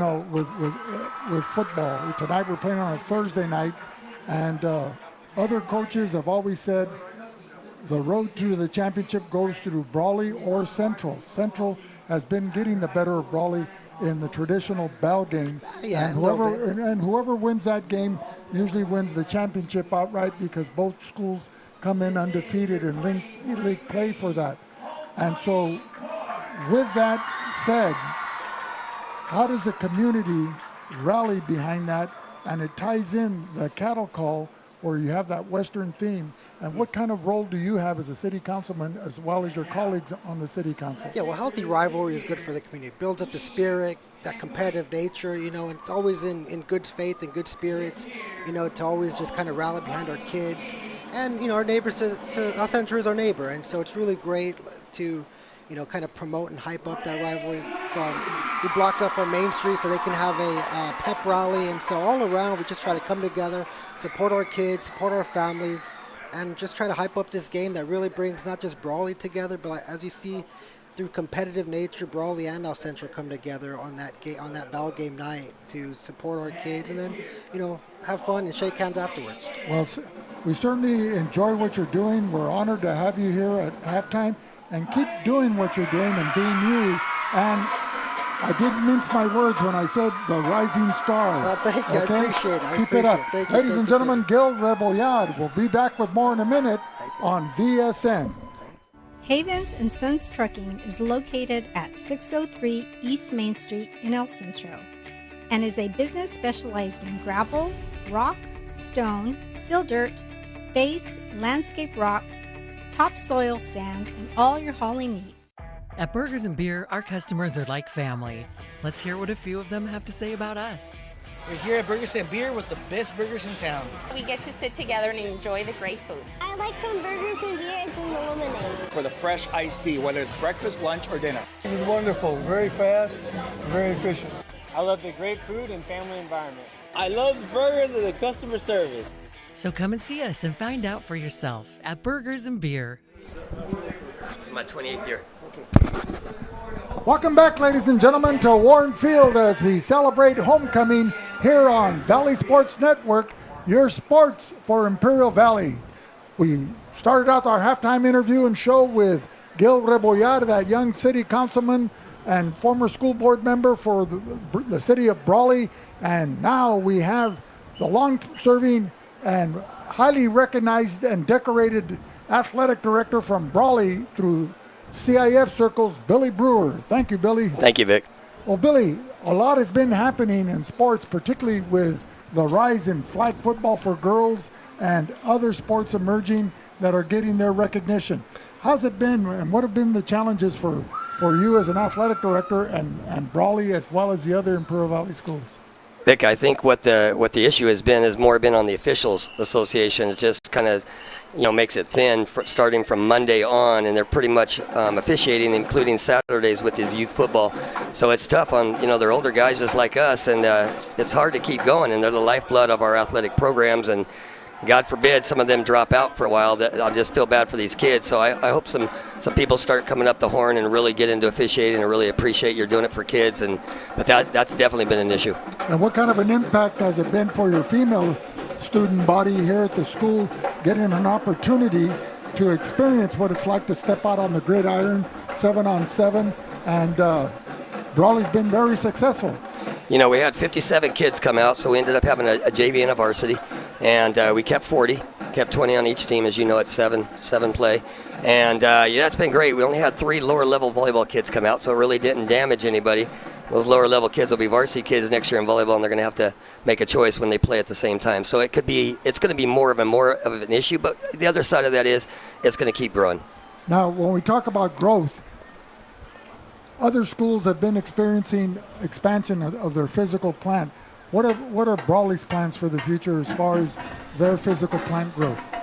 Well, I'll tell you, we're expanding all the way around on our fields and stuff of that nature. We get locked in a little bit sometimes with lights or without lights, so the fall is an issue.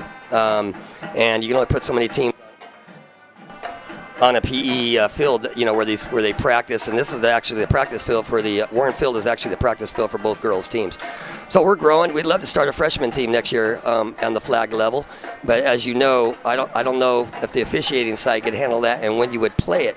The other side, Calexico has been great this year. Obviously, they beat us.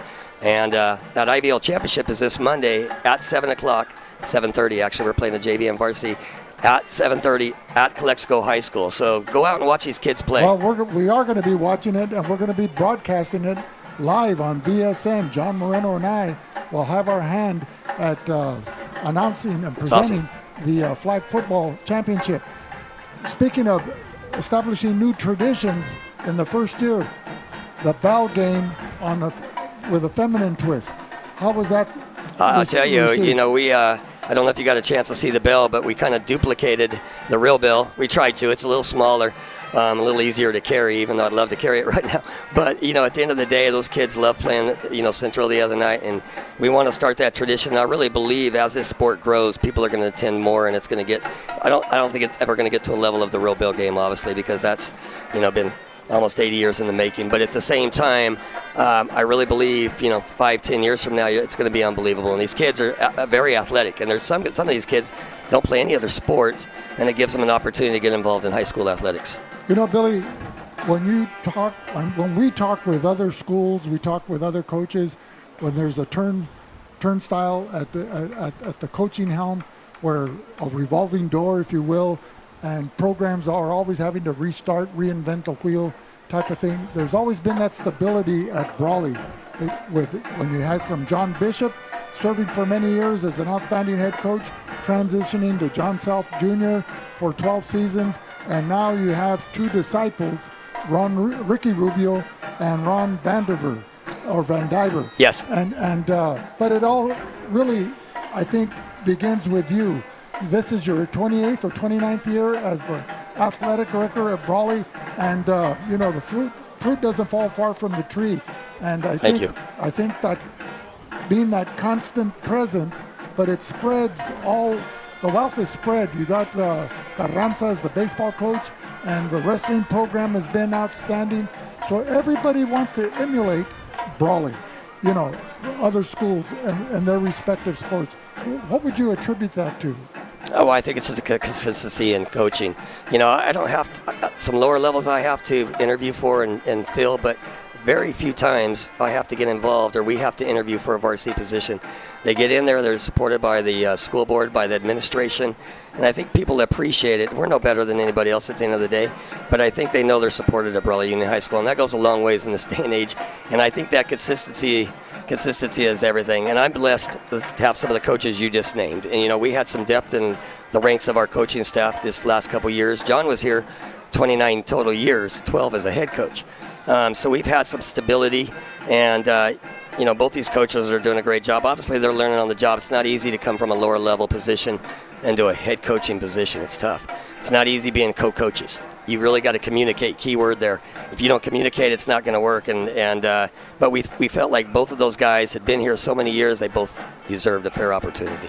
There was that legacy of Bob Farrell and the Golden Horde, and always wearing that one uniform, the gold pants, the gold jersey, the gold helmets, etc. Preeminent and dominant in the 50s and 60s. And then Brawley introduced blue to their uniforms. How has that been received with the old traditional alumni and who are sometimes the lifeblood from a financial standpoint in supporting your programs, but yet just Friday Night Lights in Brawley? Yeah, the blue has been fine. If we put anything else in there, it gets a little sticky. I get a lot of phone calls on a Monday morning, but at the same point, that's why I love Brawley, and I've been fortunate. It's been an honor to be here. I appreciate every school, and I just want to make a plug before I go any farther. I think the Calexico football coach is doing a tremendous job, and I don't say that lightly. I've watched enough football games over the years. He's building a program. It's not going to happen overnight, and when they get that consistency, they're going to be something to do with, I'm telling you. So, that whole word about being consistent is the key issue there. You get a turnover and you got to fight through, and that's where you kind of get over that hump sometimes. Well, the Brawley Wildcat and the Central Spartan programs are barometers of what success is. And Valley fans will be excited for next week's traditional bell game, but we still have 2 quarters to play here where Calexico has to find some type of formula to get back into the ball game and to overcome this 20-point lead. But Billy, we thank you for coming. Appreciate it. It's always a pleasure. And more importantly, you always extend great hospitality to John Moreno and I and the Bulldog media, the crew Jose Alejos and Panchito Garcia, and just thank you for everything that you do. It's my honor to be with both of you tonight. Thank you. Thank you. Ladies and gentlemen, Billy Brewer, the outstanding and highly recognized athletic director for Brawley Athletics, as well as being recognized in the San Diego CIF's section. We'll be back with more in a minute on VSN. Varsity Made Letterman Jackets. Save time and money by ordering online today at varsitymade.co.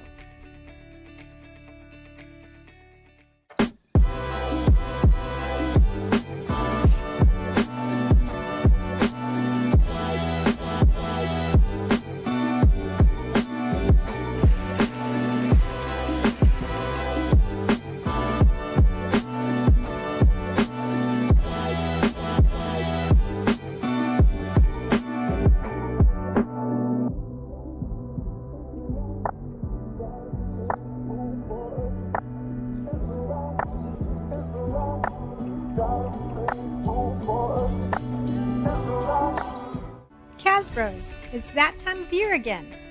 Team shirt options are available and ready to go out for adult, youth, and toddler sizes. Call us and let us know how we can help at 760-550-6878. El Distrito de Irrigación de Imperial, su proveedor de energía pública, ofrece varios programas de asistencia de pago. Nuestros clientes con ingresos que califiquen pueden ahorrar entre un 20 o 30% en su factura de electricidad y también recibir ayuda si enfrentan desconexiones por falta de pago. Para recibir ayuda, llámenos al 1-800-303-7756. Visite uno de nuestros centros de servicio al cliente o visite iid.com. iid, donde los clientes siempre son primero.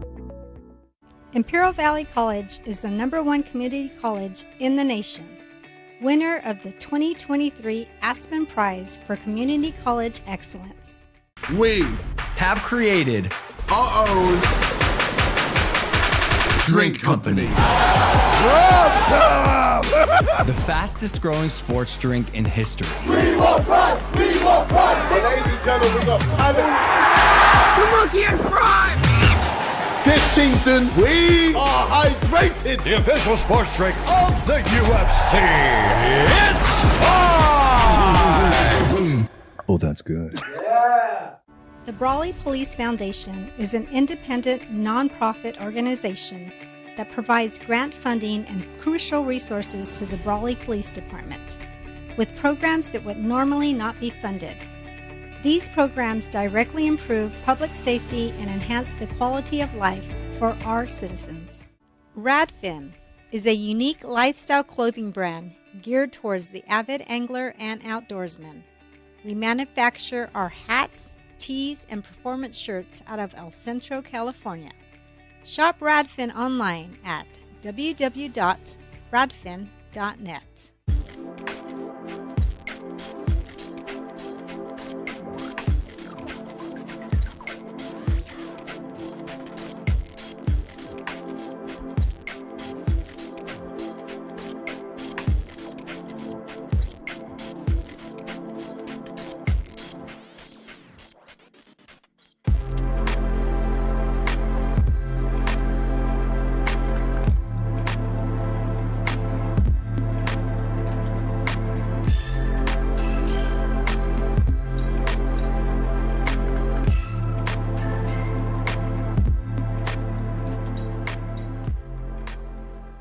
Could you use help with your electric bill? Imperial Irrigation District, your public power provider, offers several payment assistance programs. Our income-qualified customers can save up to 20 or 30% on their electric bill and also receive assistance if they face service disconnection for non-payment. For assistance, call us at 1-800-303-7756, visit one of our customer service centers, or find us online at iid.com.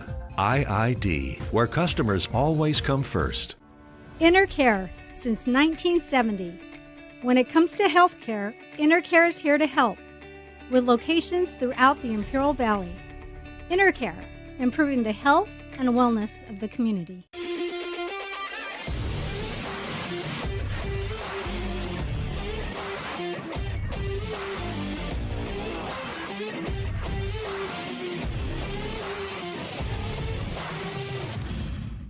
Marianne Valenzuela Fenley is your State Farm insurance agent in the Imperial Valley. And like a good neighbor, she's located at 528 G Street in Brawley. Call State Farm agent Marianne Valenzuela Fenley at 760-344-0447 for your home, auto, and life insurance. Whether you're looking to purchase or sell, your next home awaits. Give the Dom team a call. With over 50 years of experience and over 100 years in the Imperial Valley, Andy and Doug can help you find the right home at the right price fast. Visit us online at www.thedomteam.com and let Andrew and Doug find the perfect home for you. Call today, 760-337-8600. From the Chocolate Mountains to the Sea of Cortez, all along the border on a Thursday night, this is the Valley Sports Network. We've got the Brawley Wildcats and the Calexico Bulldogs starting the second half of play. Brawley on top 20-0, and they're going to be kicking off to Calexico. And thank you for those halftime interviews, Vic, with Gil Rebollar, Brawley City Councilman, and the always gracious Mr. Billy Brewer, Athletic Director for the Brawley Union High School District. Yeah, two outstanding gentlemen, John, that graced our halftime show. And it's the future and the present of Brawley that we were able to capture here under one roof. And getting set to kick off for the Wildcats, Gilbert Valenzuela. And he's pooched it the last 3 times. So chances are he may do it again. They've been close a couple of times to getting that ball, so the punt return team's got to be ready for it. Oh, yeah, they sprint another pooch. Andrew Rivera. Andrew Rivera at the 25. Well, we'll start here, the series of play for Calexico. You know, the strategy of the pooch kick won, but it leaves you open to a defenseless, wide open path to the end zone if that front tackle, the front line of defense doesn't make that tackle right off the bat. Whoever, receives that pooch kick, if he has the presence of mind to just sprint up the field with it, it's Katie bar the door. He has nobody that to avoid other than what he's left back in a cloud of dust. What say you, Butch? Alcala's having a tough time trying to get it up the field, trying to get some ground, and a loss of 3 for Calexico, maybe 5. Going back to that pooch kick, you just got to be able to be aggressive on the kickoff return team to be able to catch in the air and be able to catch it on a fair catch if someone's close to you. If not, catch it and run. But it's been effective for them, and you don't face it every week, so you got to prepare. I think they've done a good job of adjusting this last time here. Yeah, special teams is an integral part of the success of a football team. 2nd and 14. Leo Canchola.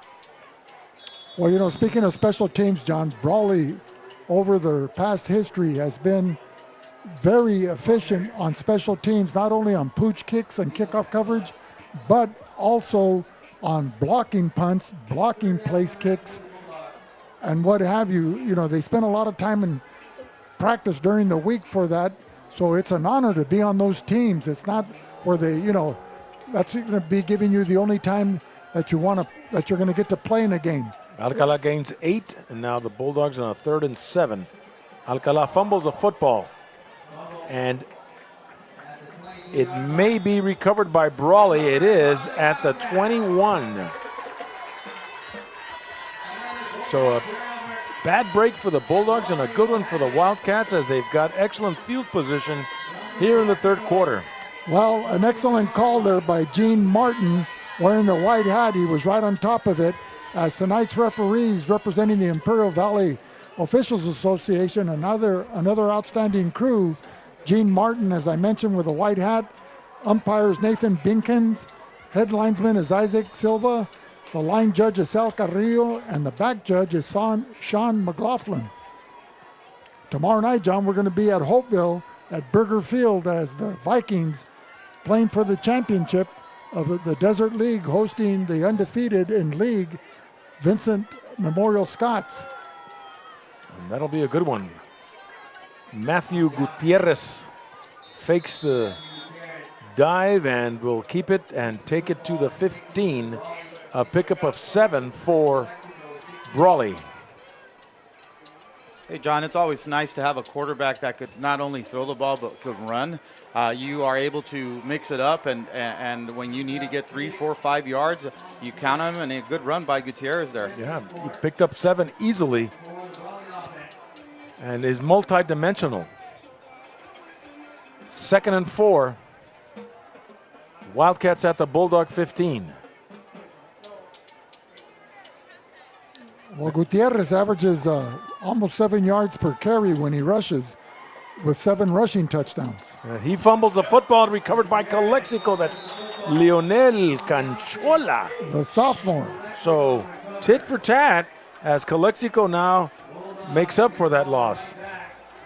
That's 2 uncharacteristic mistakes by Gutierrez. 1 on the interception and 2 on the fumble could potentially allow the Bulldogs to get back in this ball game. 1 touchdown for the Bulldogs gets them back in the ball game, being down by 2. 9:39 to go, third quarter.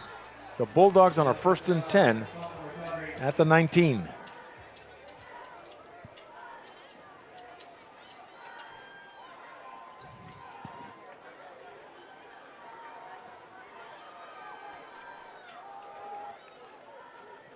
Montejano to Esquer. Turns it up. And gang tackled at the 23. It's a relentless defense there. Yeah. Well, the offensive line of Calexico is having their hands full with a Brawley defense led by center Chris Nunez, number 72, only a sophomore.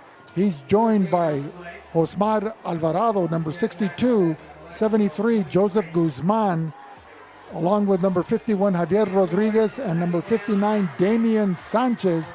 But they've had difficulty trying to establish a running game for Calexico, as well as providing the pass protection for the Calexico aerial game to get off the ground. A gain of 4 by Esquer on the last play. He's in motion. Alcalá will take it. And they're keying on him, and he won't get much. Tackled immediately at the ankles by number 31 for Brawley, that being Christopher Camilo.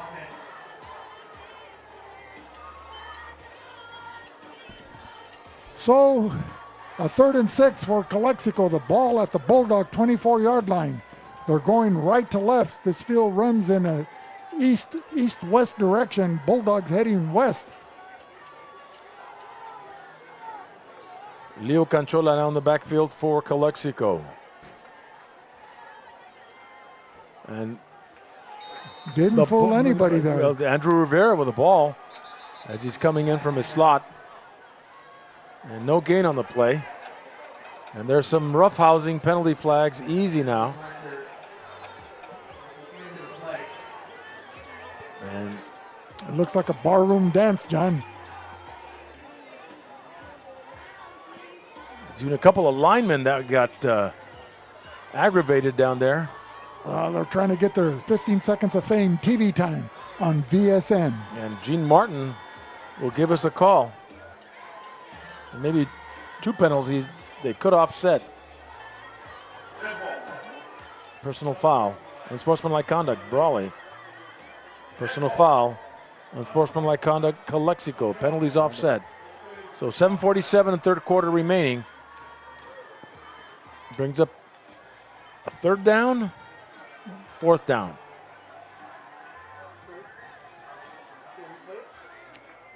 Well, the scoreboard says 4th and 6.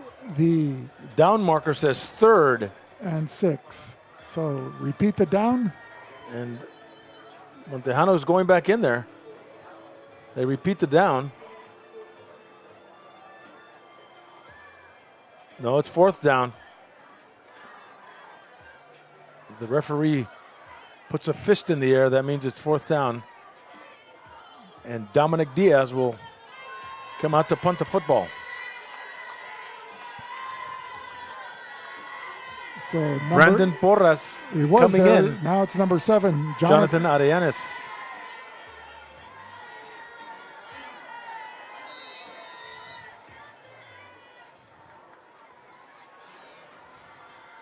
So Dominic Diaz, an outstanding soccer player for Calexico, is doing the duties. He's been doing the duties all year as kicker and punter.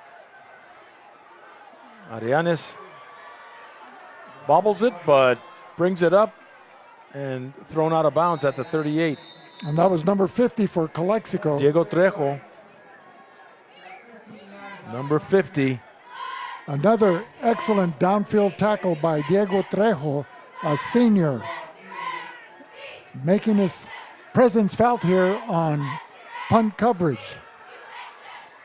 But the Wildcats will have excellent field position at the Bulldog 38-yard line. Here with 7:24 remaining in the third quarter, Brawley leading 20-0 over the visiting Calexico Bulldogs. Matthew Moreno and Matthew Gutierrez option to pitch to Matthew Moreno. Dropped at the 30. And Leo Canchola is down, having a tough time getting up, but he's up. You know, the Moreno name has a strong presence here in Brawley lore, as Michael Moreno was an outstanding running back for the Wildcats a few seasons ago. And Kiddo Moreno way back in the early 2000s under John Self.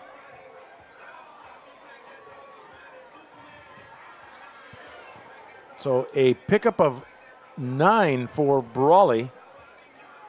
Matthew Moreno. The ball at the 30-yard line going in for the Wildcats. Might as well give it to, was going to give it to him. Matthew Gutierrez keeps it, gets a first down. We'll take it to the 28. So the move the chains. Brought down by number 23 of Calexico. That was Luis Vasquez, a junior linebacker. But not until Gutierrez was able to get another first down for Brawley. The ball now at the Bulldog 28-yard line. As a quarterback, guys, you have to understand the down and distance.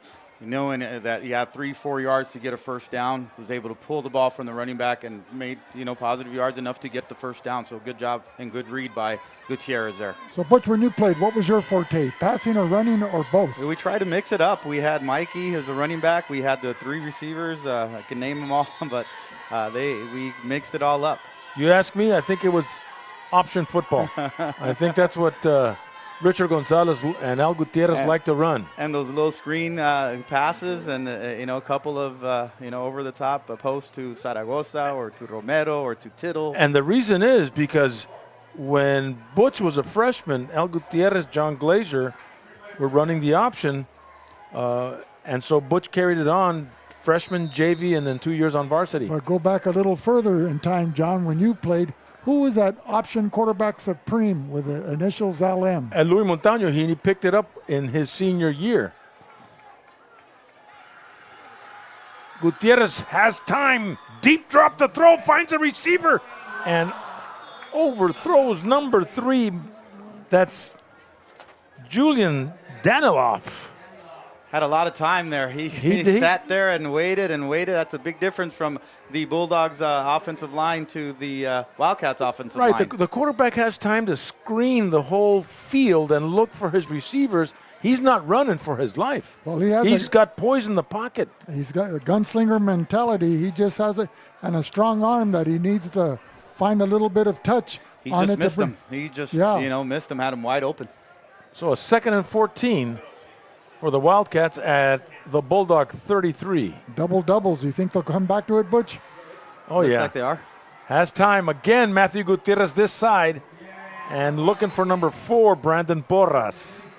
Will go incomplete as the Bulldogs Good coverage and, right through his hands like water. But I think it was a little far overthrown into the sideline. 5-6 inches makes a big water. difference. Right. 5-6 inches makes a big difference. You go grab it. Otherwise, it's right in his hands. But he's got some good passing ability. In the old days, John, I don't want to date myself. He said if it was close, get it.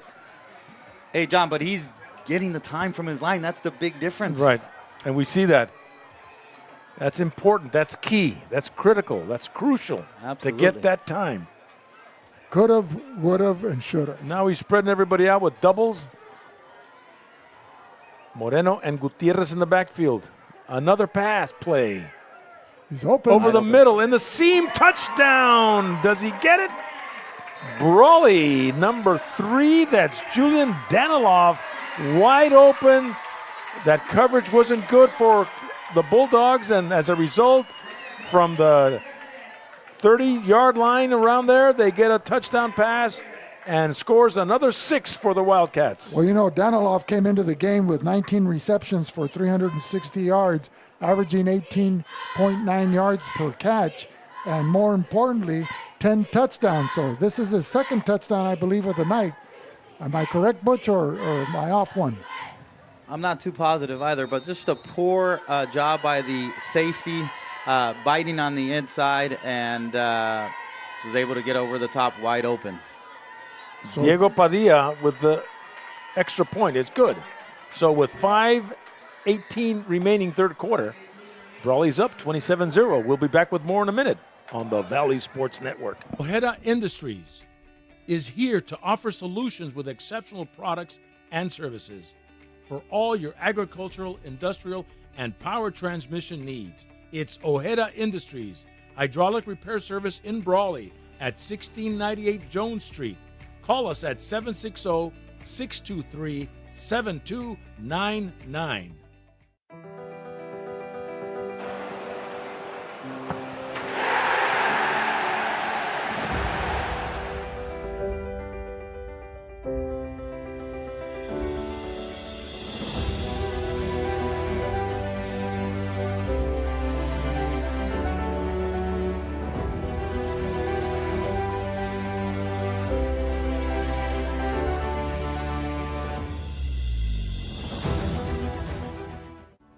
Back here live at Warne Field in the third quarter with 5:18 remaining.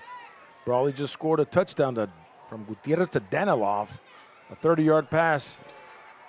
Danilov almost unguarded and it takes it into the end zone. And so we're getting a kickoff from Gilbert Valenzuela for Brawley. And back to receive. Pacheco. And we've got some new players in there. Another Pooch at the 18, number 25, the ball carrier for Calexico. Number 25 being Christian de la Fuente. And he'll get the ball at the 30-yard line for Calexico to take over 1st and 10.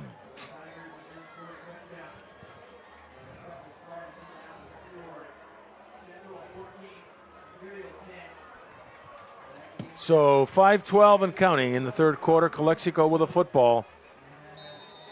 It's gut check time here, John, for the Bulldogs. Being down 27-0, they haven't moved the ball well here in the second half. They need to spark something up so they could, get a first down and keep the ball moving and hopefully get it in the end zone. A 14-10 lead by the Central Spartans in the third quarter over the Imperial Tigers with 3 minutes to go.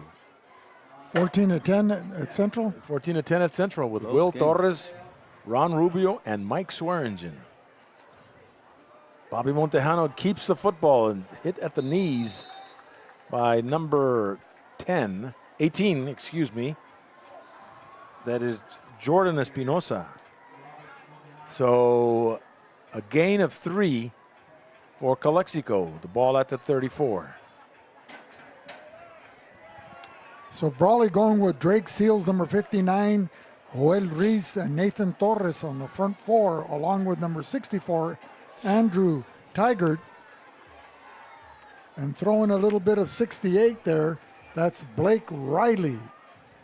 So the coaching dynamic duo of Rick Rubio and Ron Van Diver letting some of the other players get, their uniforms dirty to give them some experience as they head into next week's game for the traditional bell game that'll determine who the true IVL champion will be. And that's been like that as far as I can remember. Well, not till 2017 when Southwest was in it, but Calexico, Brawley, and Central, that'll be the big one at Central this year. Well, on the coaching staff for Brawley, assistant coach from that championship 2017 from the Southwest Eagles is Tyler Sycon. So he's coaching up at Southwest. No, he's coaching here at Brawley. He's coaching at Brawley. Yeah, so he's learning his chops here. Well, he couldn't pick a better program to learn his chops, as the Brawley tradition is well and alive for years. And it was a big event last year when they had the Navy with a paratrooper coming down to the middle of the field. I mean, it was really the biggest thing in the Valley for last year. Well, Sycon was an important cog of that championship team under the direction of John Metasinka. An outstanding program. They went all the way to the state finals that year and lost late in the game. But whoever had the ball last had a chance to pull that victory out. Montejano will keep it. And stopped and dropped by Brandon Porras. No, Zane Richards. So a couple of yard gain for him. It'll bring up a third and about 4. So, Butch, how difficult is it to keep repeating that excellence of winning championships or being in the deciding game for a championship? You mean difficult as to... As a team to keep maintaining that level of excellence? Well, it's a long season. You start, in June, July, August, September, October, November. To sustain excellence, it is just, starts from the top, from the head coach to the coaching staff. You have to have a group of coaches that are committed and are willing to put that grind. And the kids will follow, and they got to trust and buy into your program. And Brawley is doing an excellent job. And you find, a time where you kind of start gelling as a team and you keep rolling and you keep winning and don't let down. That's the key to having a successful program. 4th and short, and Calexico is going for it. They need a yard and a half to get to the first down marker with 3:03 remaining. Well, John, Calexico was at the cusp of trying to get to that level, so they're still a work in progress. And Montejano turns it up the field, gets that first down as he crosses the 40 to the 41. A nice open field tackle. Was it number 4, Brandon Porras?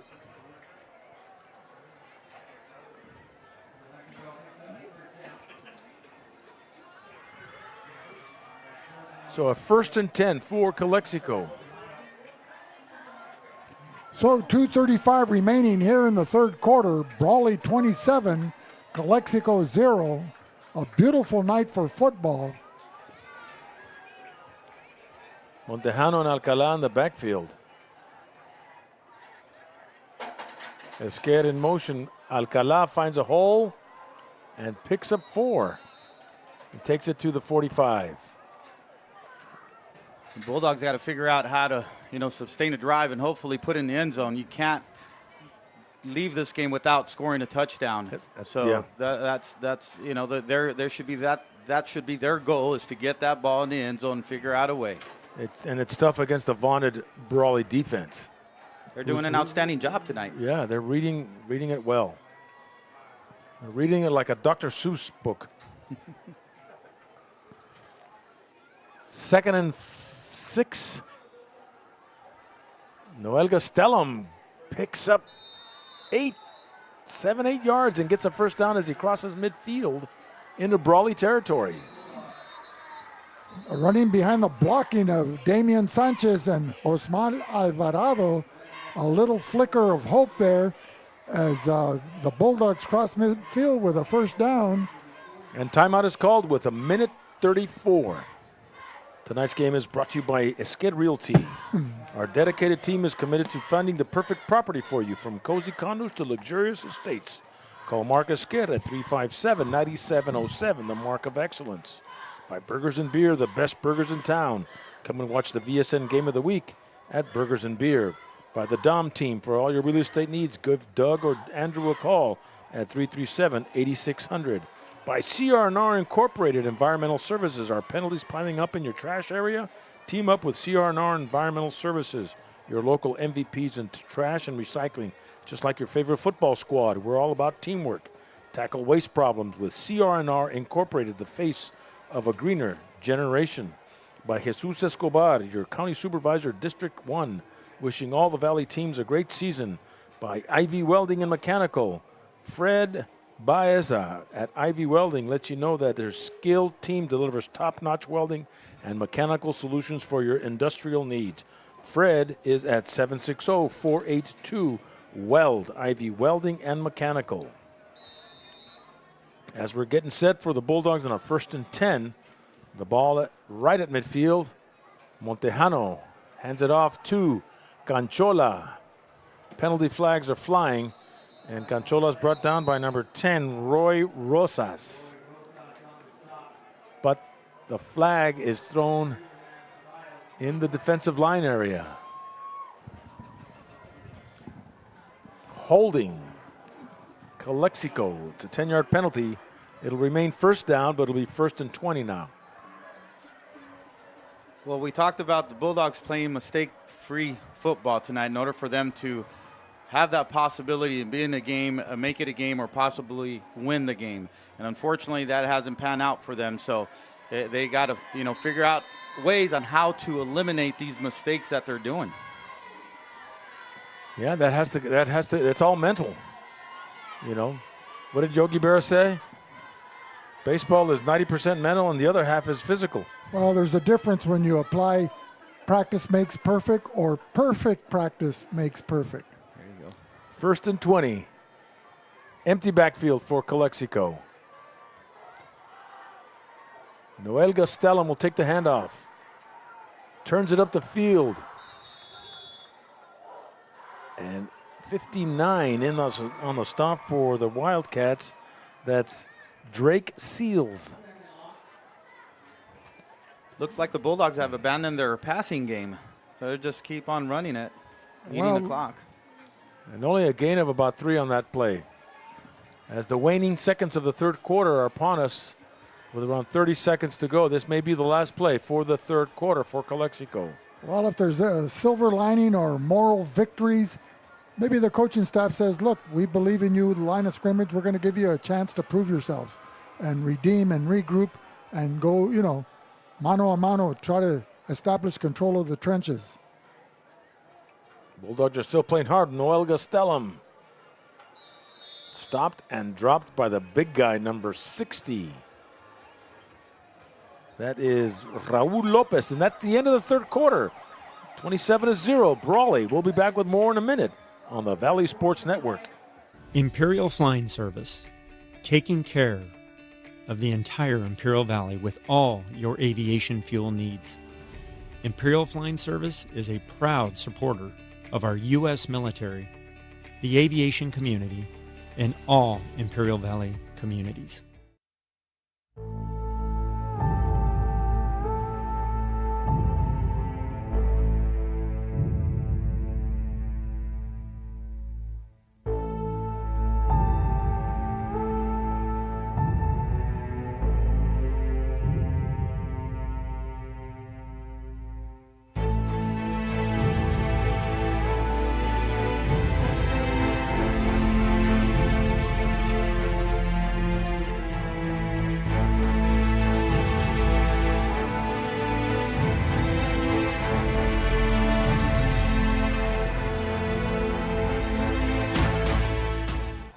We're back here live at Warne Field, starting the fourth quarter of play. Calexico has the football at their own 44-yard line on a third and long. Alcalá in the backfield with Bobby Montejano.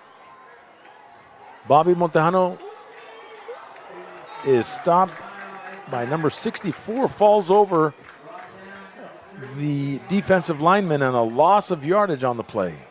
That was Andrew Tigert there from the defensive line, only a junior, 240 pounds. You see why they're not wanting to pass, because the quarterback's not getting a lot of time. Credit to the down lineman or defensive line for the Brawley Wildcats. They've done an outstanding job tonight in getting pressure on the quarterback, and they're rotating the backups in and out, so they're keeping them fresh. So they're doing an excellent job with the rotation there. Well, to offset that defensive rush, do you call for a couple of screen passes? You can go to the outside. Another fake pump, and that's Marco Esquer, who slips as he crosses midfield. So the fake punt again. He had open field, Vic, but just couldn't get it to it. Well, his feet couldn't keep up with his brain, and he saw where the opening was, and he just lost his footing. Here at Warne Field, down by 27 points with 11:03 remaining in the fourth quarter. So the Brawley offense will come on.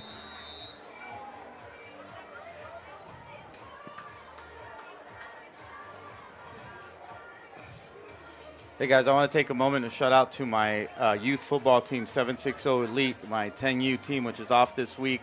If any of the kids are listening out there, Coach Butch says hello. Matthew Gutierrez. Pass intended for number 21, Gilbert Valenzuela, but all over him was Leonel Canchola. And that's a pass interference call. And Gene Martin will give us the signal. And I didn't get to say all over him like a cheap suit, but this was a pass interference. And there's Sal Carrillo picking up his flag. Speaking of cheap suits. No, Sal's a good guy. I like Sal. He's excellent. Hey, affectionately known as Boxer. Yeah. Love to give him a hard time. But he won't take it, though. He won't take any crap. Hey, Sal was an outstanding point guard for the Calexico Bulldogs in basketball. And he was all Valley in football, too.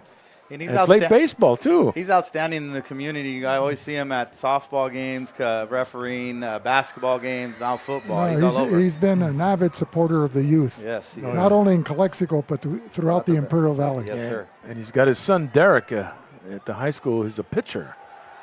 Another jet sweep. But the backbone of all that success is his wife, Martha. Absolutely. Abraham Ceballos on the sweep. Picks up Martha Robinson Carrillo. The better half. Yes.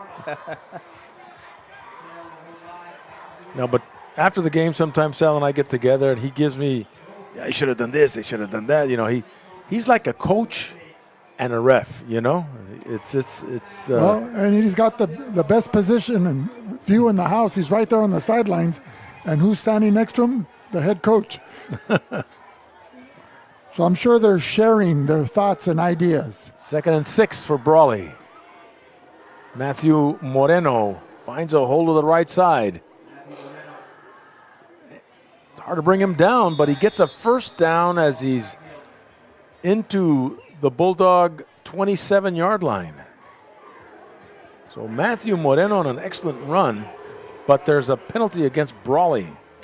You know, John, just your thoughts as well from you, Butch. The stands are kind of empty on both sides. It's homecoming night. It's a Thursday night. That's a big difference. I was thinking that earlier and looking at that. You know, it's. I don't know if Thursday being it affects them. But support. Where's the support? If you were anticipating a big gate to help finance some of your fall sports and other extracurricular programs or activities, and it's tough. People, Thursday night it's just not really the Friday nights lights. And the reason the games are played on Thursday is because of the shortage of referees, right? And a screen pass to number 21, Gilbert Valenzuela. Or they prefer watching us on VSN. How about that? Yeah.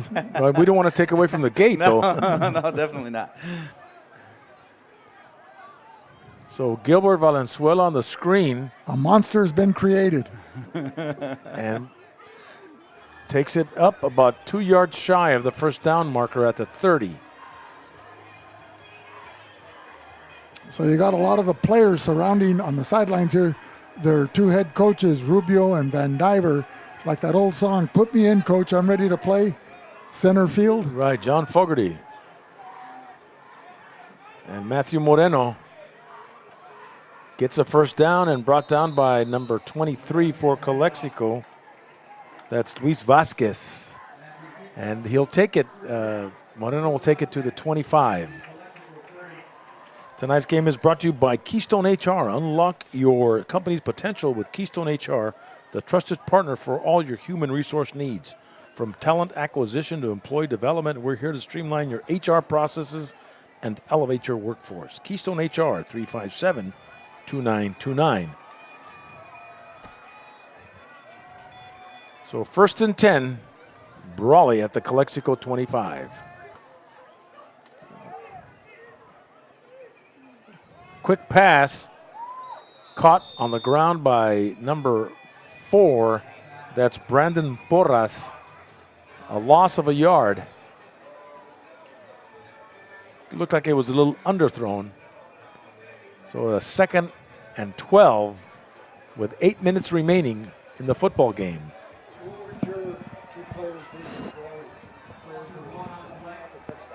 Sanders Incorporated, Architecture and Engineering. Experience innovative design with Jimmy Sanders, Architecture and Engineering, a proud supporter of Imperial Valley football, and we wish all our Imperial Valley teams a great season. By Sunbelt Rentals. Need equipment for your next project? Look to the experts at Sunbelt Rentals. Visit our website at sunbeltrentals.com. We're located at 2396 Highway 86 in Imperial. Sunbelt Rentals. Option football. Number 5, Zane Richards picks up 4 and takes it to the Calexico 22.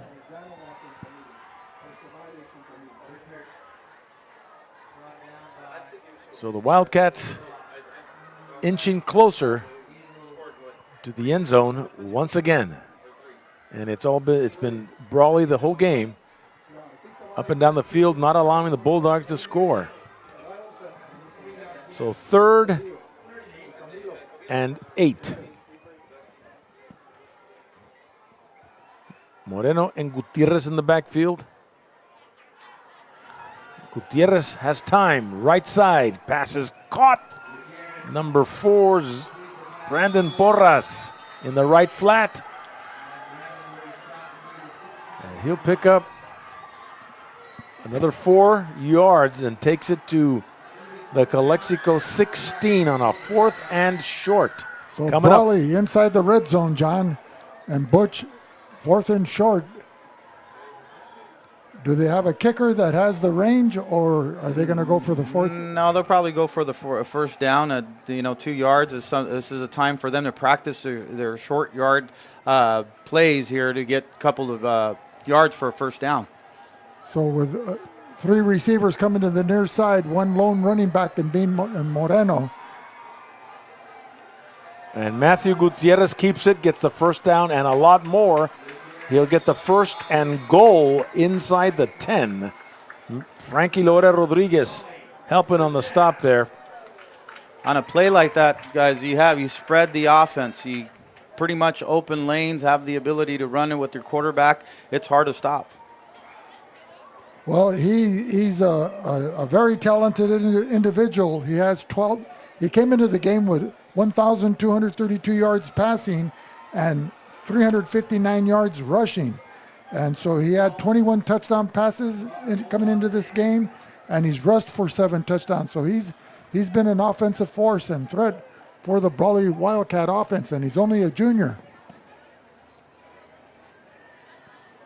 The option football keeper, Matthew Gutierrez, scores again from inside the 10. Touchdown, Brawley. Their defensive line for the Bulldogs haven't shown up all night. They haven't applied any pressure. They haven't, been in the backfield creating chaos or making tackles. So they played a poor game tonight. And now they're trying for point after. New kickers in there, number 22, Manuel Urbano, senior. And that's who Max Preps had listed as their place kicker. And Urbano splits the uprights with 5:06 to go in this football game. 34-0 Brawley. And we'll be back with more in a minute on the Valley Sports Network. Grosso's, an Imperial Valley tradition since 1955. Family owned and operated. Located at 1902 West Main Street, El Centro. Grosso's is open Wednesday through Sunday at 5 p.m. Order to go or come in for the Italian dining experience.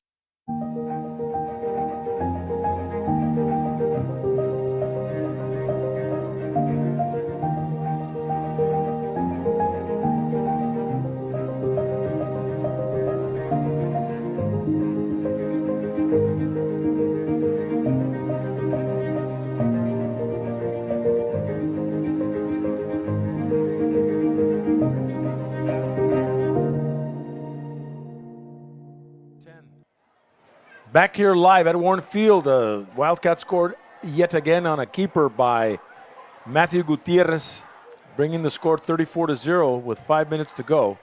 And kicking off for the Wildcats, number 21, Gilbert Valenzuela. And he's pooched it all night, so might do that again. And Calexico still giving them that space for the pooch kicks. And they're bringing it up. And that's Jonathan Pacheco, number 6 for Calexico. Takes it inside the 40, right about the 35-yard line. So 1st and 10, Calexico, 5 minutes at the 34. Down by a score of 34-0. And the ball at their 34-yard line. So what do you think the communication is between coaching staff and the Bulldogs? Keep fighting. You got to, of course, yeah. You got to. Yeah. Don't let down. Just keep going. Keep chugging. Keep trucking. You give your best effort on every play. You don't take any plays off. Gastelum. Football trips. Football is a team game. All 11 players on the field on the offense have to be in unison, and it has to be cohesive on every play. Every play, you're going for a touchdown. If one player breaks down or takes the play off, you'll see that it'll be a short gain or a loss or an incompletion. One play at a time. One game at a time. Watch, they're going to go for a touchdown right now. Every play is designed for that. There he goes. He's going for a touchdown. That's There he goes. Number reverse. 4. He's out to the Marco outside. Esquer. Oh, he didn't make it, but he was close. going for a touchdown. If he would have broken that tackle, it would have been 6 points. So would have, could have, and should have. A gain of 6 yards by Marco Esquer on that reverse. So see, John, it's not time to take a break here. You might miss something. No, yeah. Nobody's taking a break. We won't take a break till after the game. So a 3rd and 4 at the 40. Bobby Montejano out of the shotgun. Takes it to Noel Gastelum. Getting chased. Breaks away. And trying to stay in bounds.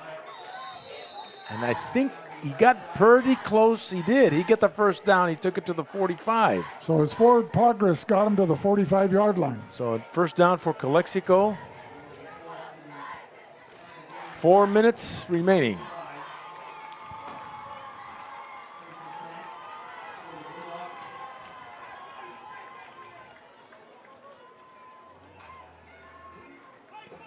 So Division II football here at the Wildcats. Next week they got the Bell game in El Centro. Calexico hosts the Vincent Memorial Scots for the Battle of the Border, and both of these games will be live on VSN.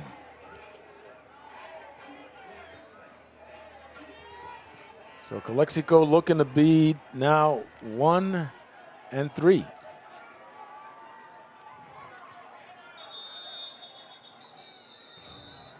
And timeout is called. And we'll be back with more in a minute on the Valley Sports Network. Join us at Cal Jones Field for the next Bell game, Friday, October 27th at 7 p.m. South Cali Air Conditioning, proud sponsor of Central Union High School Athletics.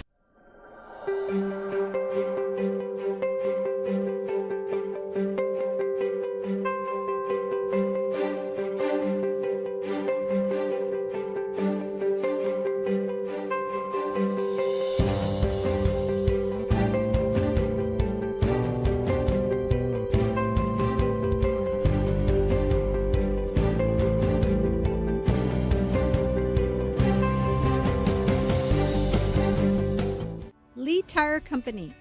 We are a local, family-owned business specializing in tires and automotive needs. We are located at 114 Main Street, El Centro. Call us at 760-352-1721. Day in. We're live at Warne Field with 3 minutes and 30 seconds to go in this football game. Calexico has a football, a 1st and 10 at their own 45-yard line, down 30-0. Bobby Montejano in the backfield. Marco scared. Oh, a bad snap.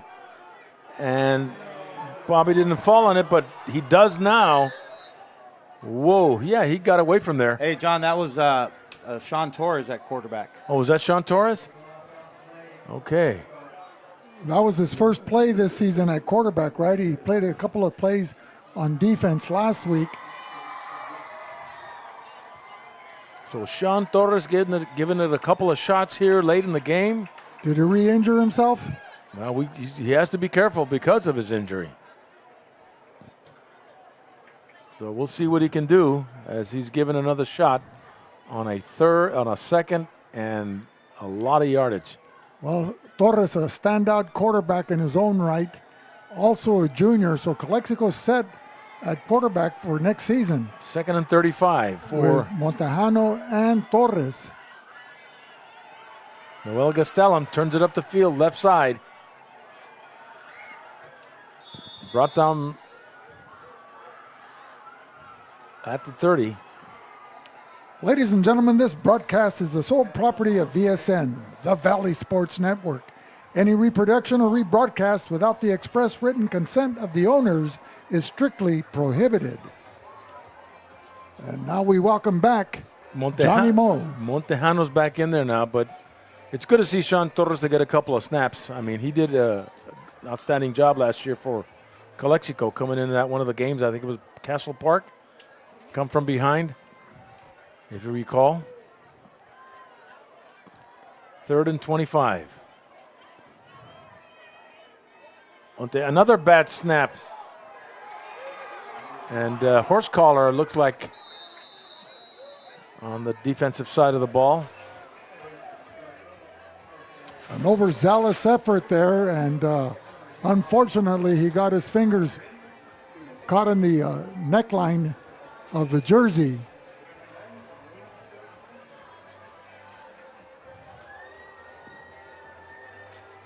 Personal foul. Face mask. Brawley. I correct myself. Face mask, not a horse collar. Yeah, it looked like it from up here, but still a personal foul. And they're marking off the yardage. to the 44. So a break for the Bulldogs. They're faced with a 3rd and 11 now. They got to fix the issue with the snapping. That's 2 snaps in a row that are been poor. They may have a reserve in there snapping the ball, but that's like second nature. It's got to happen, you know. Once you're in they're always in the shotgun position. Very seldomly do we see the quarterback for Calexico under center. Left side, Leo Canchola at the 50. Montejano's back in at quarterback. Yeah. And he'll pick up 5 yards. So 1:20 to go.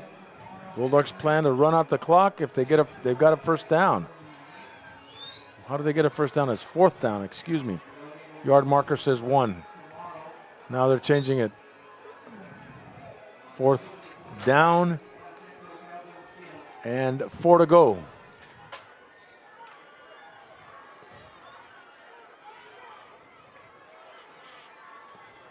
Montejano airs it out, left side, overthrows his intended receiver, penalty flags, and that's Frankie Laura Rodriguez, the intended receiver, with a streak down the sideline. And we get another penalty call.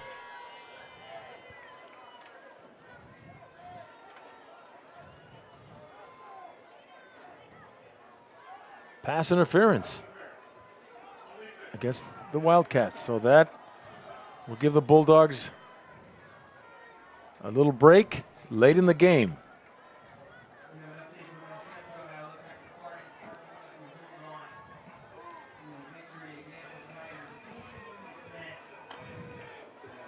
So Brawley or Central over Imperial. Looks like a 14-10 victory for the Spartans on a close game there at Cal Jones Field. First, in the closing minutes, they're going into victory formation already. Montejano scrambling, rolling, looking, airs it out. Frankie Laura Rodriguez was out of bounds and came back in, and that would have been incomplete. Nonetheless, it still is. Stopping the clock with 42 seconds. Seems like the quarterback and the receivers are not in sync. You had the quarterback pointing one way and the receiver coming another way, and they weren't able to adjust. He's giving them directions on the run. You have scramble drills that you do at practice, getting the quarterback rolling out, and the receiver goes deep comes back to the ball. The receiver that's underneath goes basically over the top. Well, I like what David Wong and Fernando Santana do at Vincent. They have the receivers, when the quarterback is flushed out of the pocket, all the receivers just run to the closest sideline, and the quarterback throws to the sideline, not to the receiver, and the receiver just runs to the ball and catches it there and waits for. That's something that you have to practice at practice, included in your offensive drills, the scramble drills. That gets you the opportunity to make big plays when you scramble as a quarterback. So it narrows the quarterback's vision. All he does is look for the sideline marker and expect the receiver to be there. Gastelum breaking tackles, hitting people, and gets a first down at the 23. 32 seconds. Timeout. And timeout is called. We've got just maybe a play or two to go, Vic. Any announcements on who you think made an impact in this game? Any players to come to mind? Well, there were several players, multiple players on the Brawley side on offense and defense, but setting the tone early into the defensive secondary was that standout wide receiver Julian Daniloff, number 3, who caught several passes and turned some of those in for a couple of touchdown receptions to give Brawley their early lead and opening lead. And then on the defensive side, that returning all IVL defender, linebacker number 31, Christopher Camilo, who leads the team in tackles, once again making his presence felt with a consistent standout defensive game, leading the Brawley defense in this, what looks like a shutout of the Calexico Bulldogs. What say you, Butch? No, I think you hit it right in the head. I think both of them did an outstanding job. Daniloff ran great routes, made a couple of great catches, and Camilo, he just has a nose for the ball. He's all over the field, going from sideline to sideline, making tackles, and he's obvious leader out there on the defensive side. So congratulations to both of them. And you heard it here, the Burgers and Beer players of the game. First and 10, Calexico, 32 seconds. Calexico deep in Brawley territory, going in the air and almost intercepted. But it went by number 4, that's Brandon Porras, intended for number 4, Marcos Quer.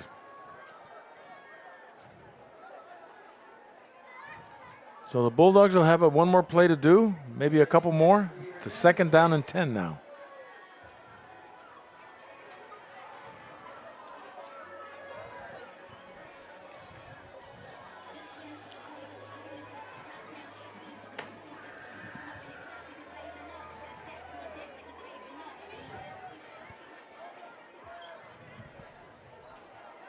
Second and 10, Calexico, giving it the old college try here. Montejano steps up, evading tacklers, scrambling, and intercepted. And taking it all the way down the far sideline is number 2, and that is Abraham Ceballos. And putting the nail that was already there a little deeper. So Bobby Montejano couldn't find anybody and throws a lob pass. Threw it up for grabs. Up for grabs around the 20-yard line from Ceballos, taking it all the way back and running out the clock. And that's the final score, 40-0, as the time has expired, Vic. Final thoughts, final comments before we... While a celebration of homecoming for the victorious Brawley Wildcats as they take an undefeated league record into the Bell game next Friday against the Central Spartans, who pulled out a close victory over the Imperial Tigers 14-10. And once again, that'll decide the Imperial Valley League championship. But Calexico just didn't have it on all cylinders tonight. Brawley had the Calexico linemen back on their heels as they just pinned their ears back and had a tenacious pass rush, forcing Montejano out of the pocket to scramble, didn't give him time to pick up his receivers, and so they really shut down the passing game of Calexico, and Calexico didn't have any balance in their offense. What say you, Butch? Well, you got 2 key positions here. We got the linemen on the offense and defensive side. Obviously, it was evident of who controlled the defensive side and who controlled the offensive side on the line. I think the Brawley Wildcats were outstanding on the offense, running the ball, and also passing. They gave a lot of protection to the quarterback, and also the defensive line played outstanding. Were in the backfield making good tackles. They were creating, just pressure against Bobby Montejano. And the quarterback play. The quarterback play, Gutierrez had a night. He had an off night. He wasn't crisp. He wasn't completing all of his passes. But he found a way how to get the ball in the end zone. He's a leader. He moved the ball, ran the ball well. So when the passing's not there, they're able to mix him up with the run. Montejano, big mistakes. He had a couple of turnovers that led to touchdowns, and you win when you play that way. And again, mistakes. I agree with you, Butch. I agree with you, Vic. Mistakes on the side of the Calexico side of the ball. Brawley had a couple, but not as many as Calexico. And in order for Calexico to would have had a hand in this game, they would have to eliminate all those turnovers and penalties that they received. Well, in closing, John, the Calexico will go next week to Burger Field to take on it'll be played at Calexico, the Battle for the Border, as the Calexico Bulldogs will celebrate homecoming, hosting the crosstown rival Vincent Memorial Catholic High School Scots. We'd like to thank all our viewing audience tonight, our halftime guests, Gilly Rebollar, city councilman here in Brawley, and of course, everyone's favorite AD, Mr. Billy Brewer. We'd like to thank our program director, Will Torres, with VSN, the Valley Sports Network, our technician in the booth, Jose Alejos, and our cameraman, Luis Panchito Garcia, and of course, all the sponsors that make our broadcast possible. Join us tomorrow from the Chocolate Mountains to the Sea of Cortez, all along the border on a Friday night when VSN will go to Hoteville to broadcast Hoteville and Vincent for the championship in the Desert League. Again, tonight's final score, Brawley 40, Calexico 0. For Vic Carrillo and Butch Morales, this is John Moreno of Bulldog Media bringing you live coverage of Imperial Valley football for the last 30 years, saying good night on the Valley Sports Network.